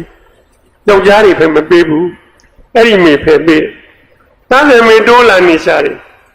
အဲ့ဒီနားမှာနီးနေတဲ့တထေးမကြီးကခြေတလန်းကျဲလှမ်းနေပြီးတော့ဆွတ်ဝင်ထိုင်ချလိုက်တယ်တကယ်လို့အဲ့ဒီမှာဖယ်ပေးတဲ့အမေကပြောတယ်ဟောကျမမဆွမေးပါဘူးတဲ့ဟိုကလေးမေကိုနေရာဖယ်ပေးတာပါအဲ့ဒီမိမကြီးကပြန်ပြောတယ်လုံးမနေနဲ့ပတ်စကားပေါ်မှာဘယ်သူမှပိုင်တဲ့နေရာမရှိဘူးဘယ်သူမှဘယ်သူ့ကိုအမွေပေးလို့လည်းမရဘူးနေရာလိုက်ရင်ထိုင်မှာပဲပြောပုံပြောနည်းရိုင်းလိုက်တာမရိုင်းကျွန်တော်တို့ကားပေါ်မှာရှိနေတဲ့မတ်တရက်နေတဲ့ယောက်ျားတွေအကုန်လုံးအဲ့ဒီမိန်းမကြီးကိုအလင်းနဲ့နှစ်တန်းနဲ့ပြစ်ကျွန်တော်တို့မျက်လုံးတွေနဲ့ကြည့်တာစူးနေအောင်ကြည့်တာကျွန်တော်တို့ကငကားတွေဆိုဒီမိန်းမကြီးပြာကျပြီးအကုန်လုံးတာဝန်ကြီးတယ်မပြစ်တဲ့ကောင်မရှိဘူးအလင်းတန်းနေနဲ့ပြစ်အဲ့ဒီမိန်းမကြီးလည်းသိတယ်သူ့မှာလည်းလင်းနဲ့နှစ်တန်းရှိတယ်အဲ့ဒီနှစ်တန်းနဲ့အကုန်ပြန်ပြစ်တူတက်လာမှဗျာကျွန်တော်တို့မှာအမျိုးမျိုးအကုသိုလ်တွေများတာအဲ့လိုပြစ်နေကြဆိုတော့လူတယောက်ကသူ့အလိုနှမျောတဲ့နေရာကိုထပြီးတယ်မရထပြီးဟိုသားသမီးလာဒီမှာထိုင်မာရီကြောရင်သားသမီးကိုမာကျင်တာမဟုတ်ဟိုတစ်သေးမကြီးကိုမာကျင်တာအဲ့လိုပြောပြီးတော့မှမတထပြီးနဲ့အဲ့မိမယူအလင်းနဲ့တက်တဲ့နဲ့ပြည့်မိမရလည်းသိတယ်ပြန်ပြည့်သားသမီးနေရာရလူငယ်တယောက်ကသူ့လိုနှမျောတဲ့နေရာကိုမတထပြန်တယ်ထပြီးတော့ဟိုအမေလားဒီမှာထိုင်အမေကစိတ်ရင်းကောင်းတယ်ဆိုတော့ဟိုမိန်းမကြီးစိတ်ရင်းရုပ်တယ်အဲ့ဒါလှုပ်ချင်လို့ကိုဖယ်ပေးတာမိရဖယ်ပေးရအဲ့တော့စဉ်းစားကြည့်ပါနော်သူတက်လာကြတဲ့ကိုကမကောင်းလိုက်တာကားတစ်စင်းလုံးကျွန်တော်တို့လည်းကိုကိုထိုင်လို့မရပါဘူးအဲ့ဒီကနမှာတော့အကုသိုလ်တွေဝင်ကုန်တာပါပဲမကောင်းပါဘူးအဲ့တော့ကျွန်တော်စဉ်းစားကြည့်အဲ့ဒီနှစ်ယောက်နော်အဲ့ဒီနှစ်ယောက်ဟိုသားညိုတနခါကြီးကျဲ50ပဲမေ အထေးမကြီးရွှေတွေဆင်းထားတယ်မရင်ပါဘူးမရင်ပါဘူးအဲ့ဒီနှစ်ယောက်အဲ့ဒီဘတ်ကားပေါ်မှာဟိုအိုက်တော်အတိုင်းလူကြီးတော့ခေါ်လိုက်သုံးသက်ချက်တွေပါဒီပြောတာကောင်းခေါ်လိုက်ပြီးတော့ကျွန်တော်တို့ကားတစ်စင်းလုံးကိုဗုဒ္ဓင်လောက်ခိုင်းမှာအဲ့ဒီနှစ်ယောက်အလှမယ်ရွေးပါဘယ်သူကိုရွေးမလဲတထေးမကြီးကိုရွေးမလားဖြေကြည့်ပါဦးတထေးမကြီးကိုရွေးချင်သလားမရွေးချင်ဘူးရွေးရင်တော့ကျွန်တော်အလင်းတဲ့နဲ့ပြရမယ်မရွေးချင်ဘူးဟိုအမေလှတယ်ဗျာကျွန်တော်ခုထိတွေ့အဲ့ဒီအမေမျက်နှာမြင်အောင်နဲ့မမေ့ဘူးတစ်သက်လုံးမမေ့ဘူးအသားညိုပိန်ပါပဂရိဥပတိပဂရိပြောရင်မလှပါဘူးတို့တော့အဲ့ဒါကျွန်တော်စိတ်ထဲမှာခုထိလှမျက်နှာပြည့်တင်းနေမဟုတ်ပါဘူးအဲ့ပြည့်တင်းနေမဟုတ်တာကိုလှဟိုမိမရတည်းမှရပြည့်တင်းနေမြဘယ်လိုတင်းနေမှမကိုကျွန်တော်သူမလှဘူးနော်မလှအေးစဉ်းစားကြည့်အောင်လှတယ်ဆိုတာပါလို့ကျွန်တော်တို့လူတွေသူကမျိုးသမီးတွေအလှပြင်လိုက်ကြတာရွှေတွေဆင်းလို့လည်းမရင်ပါဘူးစိတ်နေကြောင်းလည်းမလှပါဘူးဝတ်ကောင်းသလားတွေဘလောက်ဝတ်စိတ်ရင်းမကောင်းရင်တော့မတင့်တယ်ပါဘူးထင်းထင်းရှားရှားပါပဲဗျာကျွန်တော်မျက်စိနဲ့ဘတ်ကားပေါ်မှာတက်အမြင်ရတာပါအဲ့ဒီနှစ်ယောက်ဟိုအမေကိုကုံတကားလုံးချစ်တယ်လှတယ်လူတွေစိတ်နှလုံးလှပဖို့ပြုပြင်ပါနှလုံးသားကိုအလှပြင်ပါနှလုံးသားလှရင် personality လှပါတယ်ကောင်းပါတယ်ကျွန်တော်တို့ကရုပ်ကိုပဲပြင်နေကြတယ်နှလုံးသားကိုမပြင်ရင်တော့ရုပ်ကအလှဆင်ထားပါရဲ့နှလုံးသားကအကြီးတန်းနေတယ်ဒါကြောင့်မို့လို့အဲ့လိုလူမျိုးဟာချမ်းသာလေမမြင်ဘူးအမြင့်ကိုမရောက်ဘူးပညာတတ်လေအမြင့်ကိုမရောက်ဘူးရုပ်ဆင်းလှလေ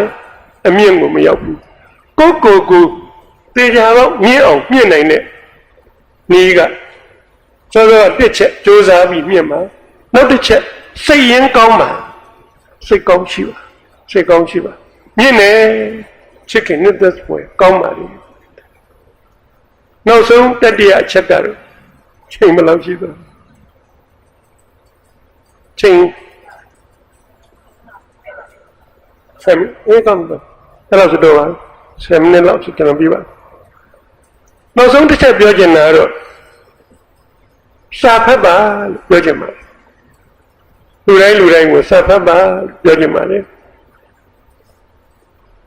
ကျွန်တော်ဒီနေ့ပဲဘိုးသိင်္ဂလန်ကယဝန်ကြီးရုံးမှာစရံဖတ်ပွဲလုပ်ပါတယ်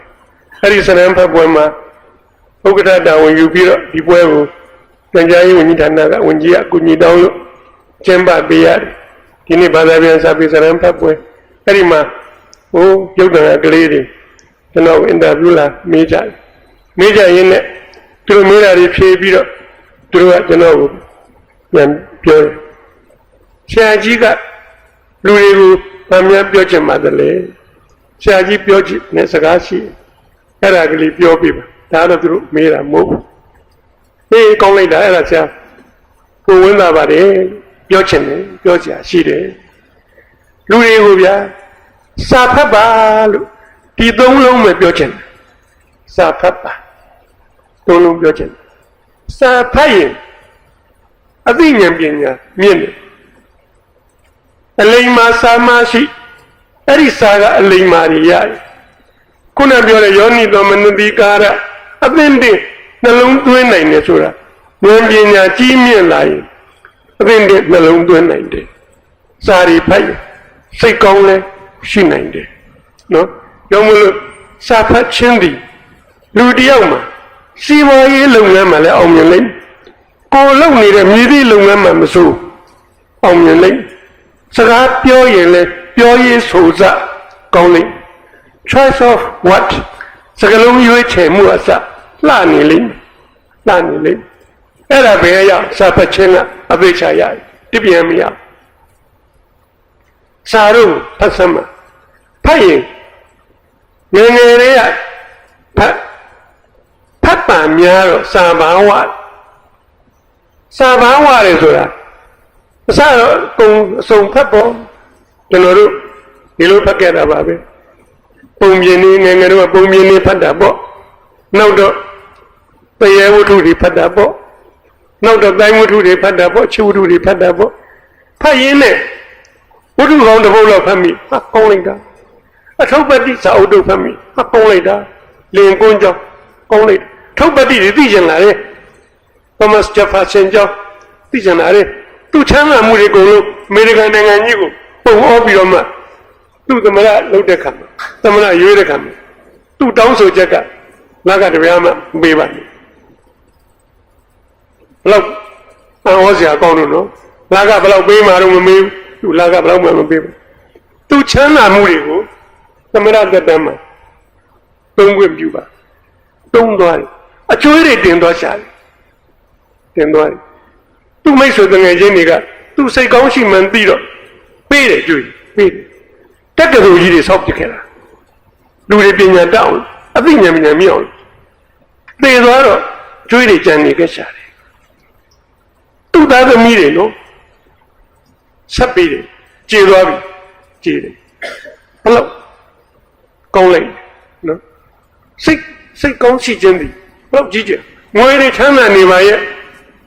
မကြည့်ကြဘူးချမ်းသာခြင်းကြောင့်တင့်နေနေတာမဟုတ်ဘူးတင့်နေဘူးကျွန်တော်ပြည်နယ်ရောက်တော့ဟိုချီမင်းအိမ်လိုက်ပြတယ်ဘာမှမရှိဘူးပြည်နယ်သမရာကြီးဟိုချီမင်းဘာမှမရှိဘူးမရှိတာကြောင့်မလို့ကိုရှိတာကုန်တင့်နေနိုင်ငံတကာလာပြီး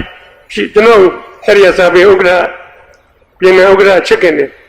ဥက္ကဋ္ဌကိုရင်ကျွန်တော်ဥက္ကဋ္ဌကိုရင်လာပါလို့ပြောငါအကျူဒူးမကောင်းဘူးဝိချဲနဲ့မင်းသွားခြင်းနဲ့နေရာပို့မယ်ရောက်တော့ဟိုချီမင်းအိမ်ကျွန်တော်ဖတ်ဘူးလားဟုတ်ငါပို့မလားပို့တယ်ဘာမှမရှိဘူးပြောဘာမှမရှိဘူးကျွန်တော်ကပြုံးအေးမင်းလည်းမြန်မာနိုင်ငံလာခဲ့ဦးမင်းကလည်းငါပြကြရှိတယ်ဘုရားအောင်ဆန်းပြတယ်လိုက်ပြမှာပို့တော်မရှိဘူးပို့တော်မရှိပို့လုံးဆိုးလေးသုံးတယ်ရှိပို့လုံးကြီးလေးတစ်ထည်ရွှေတော်လုံးကြီးလေးတစ်ထည်ပြတယ်မှုကပြောတယ်ဘုရားကဒီလုံးကြီးလေးကိုတော်တော်မြတ်နိုးပါတယ်သွားကြရှိရင်ဝမ်းလန်းတဲ့သွားကြရှိဒီလုံးကြီးလေးဝတ်ပါတယ်ကျွန်တော်ပြန်မေးဒါလေးမွေးရင်ပြပြင်ဝတ်ချပါရှိမရှိဘူးရှိဘာမရှိပြီးလက်ကိုစကားသွားဆိုဖို့အိန္ဒိယကိုဖြတ်သွားတယ်မစ္စတာနေရူနဲ့ဒီမှာတော့ထောက်နားတယ်နေရူကညကျတော့သတိရလို့မေးတယ်နေရူပြီးလက်မှတစ်ချိန်ဆိုတာအေးတယ်လောင်းကိုအင်းကြီးပါသလားဘုရားကလွတ်လပ်ရေးတောင်းဖို့ပဲစဉ်းစားနေတယ်သူ့တော့ဘာမှစဉ်းစားရမဟုတ်ဘူးဟောမပါဘူးငါမပါလို့မရဘူးဟိုမှာသိအေးတယ်နောက်ဗမာနန်းတော်တို့ဘာတို့ကခင်ဗျာသမင်းသားဖိတ်ခြင်းဖိတ်သူတို့ကရှေးအောင်သမားတွေဒီခန္ဓာနာဖြစ်တာမှကြိုက်တယ်ပြသေးပါဘူးခုပဲကျွန်တော်လုပ်ပေးမယ်ဆိုပြီးတော့သူဆက်ချုပ်သမားတွေခေါ်တယ်တကလဆဝယ်တယ်ဘုရားနဲ့တကွနောက်ကပါတဲ့လူတွေအတွက်ပါချုပ်ဝတ်စုံတွေချုပ်ပေးလိုက်အဲ့ဒါကြီးနဲ့ဟိုမှာအတလီနဲ့စကားပြောတဲ့အခါအင်ကြီးလက်နှစ်ဖက်ကိုအိတ်တောင်နဲ့ထည့်ပြီးတော့ဘုရားဆက်တိုင်းနေလုံနေတာသူကြွားခြင်းနဲ့လှခြင်းနဲ့လူပဲဗျလူနဲ့တူရမှာပေါ့အဲ့ဒါပြန်လာတဲ့အခါပြောတယ်ဒီလက်ကပြန်လာဘာပါလဲလို့မေးကြဟဲ့ဝတ်လုံအင်ကြီးတစ်ထည်ပါတယ်သဘောကျအဲ့ဝတ်လုံအင်ကြီးကြီးလည်းခဏခဏဝတ်တော့လူရပြုံးနေဘုရားကဒါယူတော့သဘောကျဝင်ရတယ်တခါတော့နေရာကြီးမှာစီဝဲလို့တော့အဲ့ဒီအင်ကြီးယူဝတ်လူရဘုရားပြင်မနေရပူလာပါလေအင်ကြီးချွတ်တာပါလူရကြီးဘုရားကပြောကျုပ်ဖြားနေလို့ဗျအဲ့ဒါစီဝဲဆက်လို့တော့တယောက်ကမနေနိုင်ဘုရားကဖြားတယ်ဆိုတော့ချွေးတွေကလည်းရွှဲလို့ကိုချွေးနဲ့ကိုအေးပတ်နေပါဦးမယ်ချွတ်လိုက်ပါဘုရားအဲ့လိုထပြီးတော့လောင်းကိုအင်ကြီးကိုဆွဲချွတ်လက်ထဲအင်ကြီးတဝက်ပါလာပြီးဆက်မချွတ်နိုင်ဘူးဘုရားကြောပြင်ကိုအနေသာကြည့်နေမိတယ်တဲ့ချွတ်နိုင်ဘူးကျန်တဲ့လူတွေကအဲ့လူဖြစ်နေတာကိုတွေ့တော့လှမ်းကြည့်ကြအကုန်လုံးစိတ်မကောင်းကြောပြင်ကအင်ကြီးကွဲနေတယ် အဲ့ဒါကိုအိုက်ခံပြီးတော့ချုပ်ဝတ်ထားတာအဲ့ဒီမှာဘုရားကလှည့်ကဲဗျာဒါကြောင့်မလို့မချုပ်ပါနဲ့ပြောနေအခုမှတော့ဆက်ချုပ်လိုက်ပါဗျာဘာမှမဟုတ်ပါဘူးကလည်းစီဝဲဆက်လုပ်ပါသူကဘာမှပြောနေမရှိဘောက်ချစ်ဖို့ကောင်းတယ်အဲ့ဒီမရှိတာကြောင့်မို့ကိုရှိတာဗျနော်စိတ်ကောင်းနှလုံးကောင်းရှိတယ်အဲ့လိုရှိရင်အစင်တစားတွေမလိုဘူးချမ်းသာခြင်းတွေမလိုဘူးသောမတ်ဂျက်ဖာဆင်ချမ်းသာသမျှနိုင်ငံအတွက်သုံးပြခဲ့တာပဲမသုံးခဲ့ဘူးဆိုရင်ရောသေချိန်တန်တော့သူသေမှာပဲအဲ့ဒီပစ္စည်းတွေဒီတိုင်းကြံခဲ့မှာပဲအခုခါမှာသူအမေရိကန်ကနေမကောတကဘာလုံးကဒီလိုအော်လေးစားနေရတယ်စိတ်ကောင်းရှိခြင်းများကြီးကျယ်ပါတယ်စာဖတ်ခြင်းကိုလည်းလူတိုင်းမပြတ်မကွက်လုပ်ပါအဲ့ဒီသောမတ်ဂျက်ဖာဆင်ကဘာလို့အလောက်တော်တာလို့စာရီတအားဖတ်တာစာသိပ်ဖတ်လို့အဲ့လောက်စိတ်ကောင်းလည်းရှိတယ်နိုင်ငံလူမျိုးအချိုးကိုလည်းသိဘယ်ဟာကအမှားဘယ်ဟာအမှန်ဘယ်ဟာကောင်းကျိုးရှိဘယ်ဟာအသင့်တင်ကောင်းကျိုးရှိဘယ်ဟာကသာမန်ပဲသိတာပေါ့စာသိပ်ဖတ်တဲ့ကသိတာပေါ့ရင့်ကျက်တဲ့ဉာဏ်လည်းရှိပါတယ်ကဲကျွန်တော်ဖိတ်ကြားပြီးတော့ခုလိုပြောခွင့်ပေးတာနားထောင်တဲ့စာချစ်သူများကကျေးဇူးတင်ခြင်းမတင်ခြင်းတဲ့ကျွန်တော်ကသိတ်ကိုကျေးဇူးတင်ပါတယ်အားရပါရပြောပြခွင့်ရတယ်ကျွန်တော်ပြောပေးချင်တာတွေစိတ်ပါလက်ပါနှစ်သက်သက်မျက်မျက်နူးနူးနားထောင်ကြတယ်အဲ့ဒါကျွန်တော်ကကိုကျေးဇူးတင်ရမှာလို့စိတ်ထဲကထင်တယ်တယ်လဲလိုက်လဲတဲ့ဝန်သာပီတိစိတ်နဲ့ပြောတာပါဟိုနားထောင်တတ်တဲ့နားကြီးပါပြီရဲ့ကျယ်ပြန့်တဲ့သဘောထားရှိပါပြီရဲ့အဲ့လိုရှိမှဒီလိုပြောလို့ရတာနော်မရှိရင်ပြောလို့မရဒါကြောင့်မို့လို့ဒီဆိုင်ဟုတ်မြေကူမောင်နှမအားလုံးကိုချစ်ခင်ပါတယ်လေးစားပါတယ်ကျေးဇူးတင်ပါတယ်ကျယ်ပြန့်တဲ့သဘောထားရှိသလိုကြီးမြတ်တဲ့သဘောထားလည်းရှိကြပါအသင်းတဲ့နှလုံးသွင်းနိုင်ခြင်းဖြင့်ဘဝမှာချမ်းသာကြပါစေစတဲ့တဘူတိုးတက်အောင်မြင်ပါစေမိမိကိုယ်ကိုမိမိမြင့်တဲ့မြင့်အောင်ရှိမှန်းချက်မြင့်မြင့်မာမာထားကြိုးစားစိတ်ကောင်းနှလုံးကောင်းထားတင့်တယ်လိမ့်မယ်စာရီဖတ်ဒီသုံးချက်ပေါင်းပြီးတော့မှတလတစ်နှစ်ထက်တစ်နှစ်မိမိကိုယ်ကိုမြင့်တဲ့မြင့်အောင်မြင့်နိုင်ကြပါစေလို့ဆုတောင်းရင်းညီကုန်းချုပ်ပါတယ်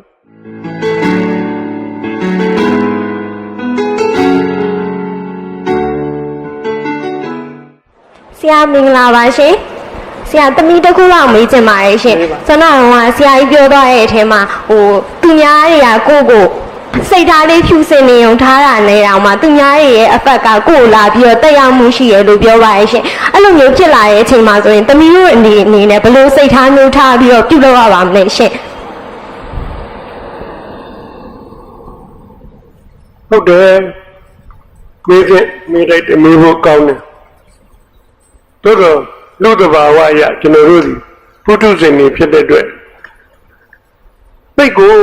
အမြင်ကပ်စရာကောင်းတဲ့ခါမှာမကပ်အောင်လုပ်ရတာတော်တော်ခက်ပါတယ်ခက်ပါတယ်အဲ့ဒါကြောင့်မို့လို့အဲ့ဒီအကုသိုလ်သူအကုသိုလ်ကနေအသိနဲ့တော့ကူးမှာပဲကိုယ်စီအဲ့ဒီအကုသိုလ်သိတဲ့တော့ရောက်မှာပဲနော်ကိုယ့်ဘက်ကကြီးမားတဲ့အလွန်အမှားမဖြစ်ဖို့ဆင်ခြင်နိုင်ရင်လုံလောက်ပါတယ်ပုထုဇဉ်လူလောကသားတွေကိုတရားသဖြင့်ပြောရင်တော့ဘယ်လိုမြင်ကပ်စရာတွေ့မကပ်နဲ့กว่าဆိုမပြောလို့မရနိုင်ပါဘူးကပ်တဲ့လောက်တော့ကပ်ဖို့အလုံးစုံတော့လင်းနဲ့နှစ်တန်းလောက်နဲ့ပဲပြစ်ပါခဲနဲ့ကောက်ထွေတော့မှုဖြစ်ပါလိမ့်မယ်အသင်တဲ့နှလုံးသွင်းတဲ့စကားကိုပြောတာပါပဲကဲရှင်ကျေးဇူးများတင်ပါတယ်ရှင်ဆရာမင်္ဂလာပါကျမကတော့မေးဖို့မဟုတ်ပါဘူး ဆရာကိုလေဟိုကျေးဇူးတင်တာလေးပြောချင်လို့ပါငယ်ငယ်ကလည်းဆရာတစ်ပည့်ပါကျမတို့လေအသက်အရွယ်ကြီးလာတာနဲ့ပြန်ဆိုင်ဦးမှာလဲဆရာမကြီးကဟိုစိတ်ထားနဲ့ပဲကျမတို့ကလှုပ်လို့ရတာဆိုတော့လေဆရာပြောသွားတာတွေကလည်းဒီဆိုင်ဦးကကျမတို့စိတ်ထားနဲ့တထရဲကြလို့ဆရာကိုလည်းကျေးဇူးတက်တင်တယ်ဝါလဲတာပါတယ်ပြီးတော့ကျမတို့လိုအသက်အရွယ်ကြီးလာလို့နည်းနည်းစိတ်အားရော့တော့မရောရော့ချင်ချင်ဖြစ်တာလေးတွေဆရာစာတွေကိုဆရာပြောတဲ့စကားတွေနားထောင်ပြီးတော့အားလဲပိုတက်ပါတယ်လို့ပြောချင်ပါတယ်ဆရာကျေးဇူးတင်ပါတယ် ဒီဝန်တာပါတယ်ကျွန်တော်လည်းဆိုင်ဟုတ်ကိုလေးစားတာအဲ့ဒါပဲဆိုင်ဟုတ်ကလူတယောက်ချင်းကိုမြင်အောင်မြင်တယ်လို့ကိုယ်လုပ်ငန်းကြီးကိုလည်းမြင်အောင်မြင်နေရမယ်မြင်ရမယ်လုပ်ငန်းကြီးတစ်ခုလုံးပေါ့ကိုယ်လူတွေကိုလည်းမြင်အောင်မြင်အဲ့ဒီလုပ်ငန်းတွေကိုဆိုင်ဟုတ်မှာအကုန်ရှိတယ်ကိုလုပ်တယ်နောက်ပြီးတော့ဆမာကြီးနဲ့ဆိုရင်ကျွန်တော်လူတန်းခီးတွေအများကြီးတူသွားဘူးတယ်လူတန်းတွေကလည်းအများအားတွေ့နေအဲ့တော့ဒီလူတန်းနေတာနော်နည်းနည်းမဟုတ်ဘူးနော်လူငွေတွေကကြီးကျယ်လူလားဘယ်ကဆိုလူသိတဲ့နေရာတိုင်းကိုလူနေတာပဲအဲ့လိုဒီလောဘတစ်ခုတည်းနဲ့အလုပ်ကိုလုပ်နေတာမဟုတ်ဘူးလူသိတဲ့လူတွေပေးတဲ့နာပေးတယ်ကုညီတဲ့နာကုညီတယ်ထောက်ပံ့တဲ့နာထောက်ပံ့တယ်အဲ့ဒါလူတယောက်စိတ်ကောင်းနှလုံးကောင်းရှိတဲ့လူတယောက်လုပ်တဲ့နည်းပဲစိတ်ကောင်းနှလုံးကောင်းရှိတဲ့အဖွဲ့အစည်းကောင်းကြီးတစ်ခုကအဖွဲ့အစည်းကိုကနမူနာပြပြီးသားပဲရောမလို့လေးစားစရာကောင်းပါလေဘုန်းတော်ကောင်းပါ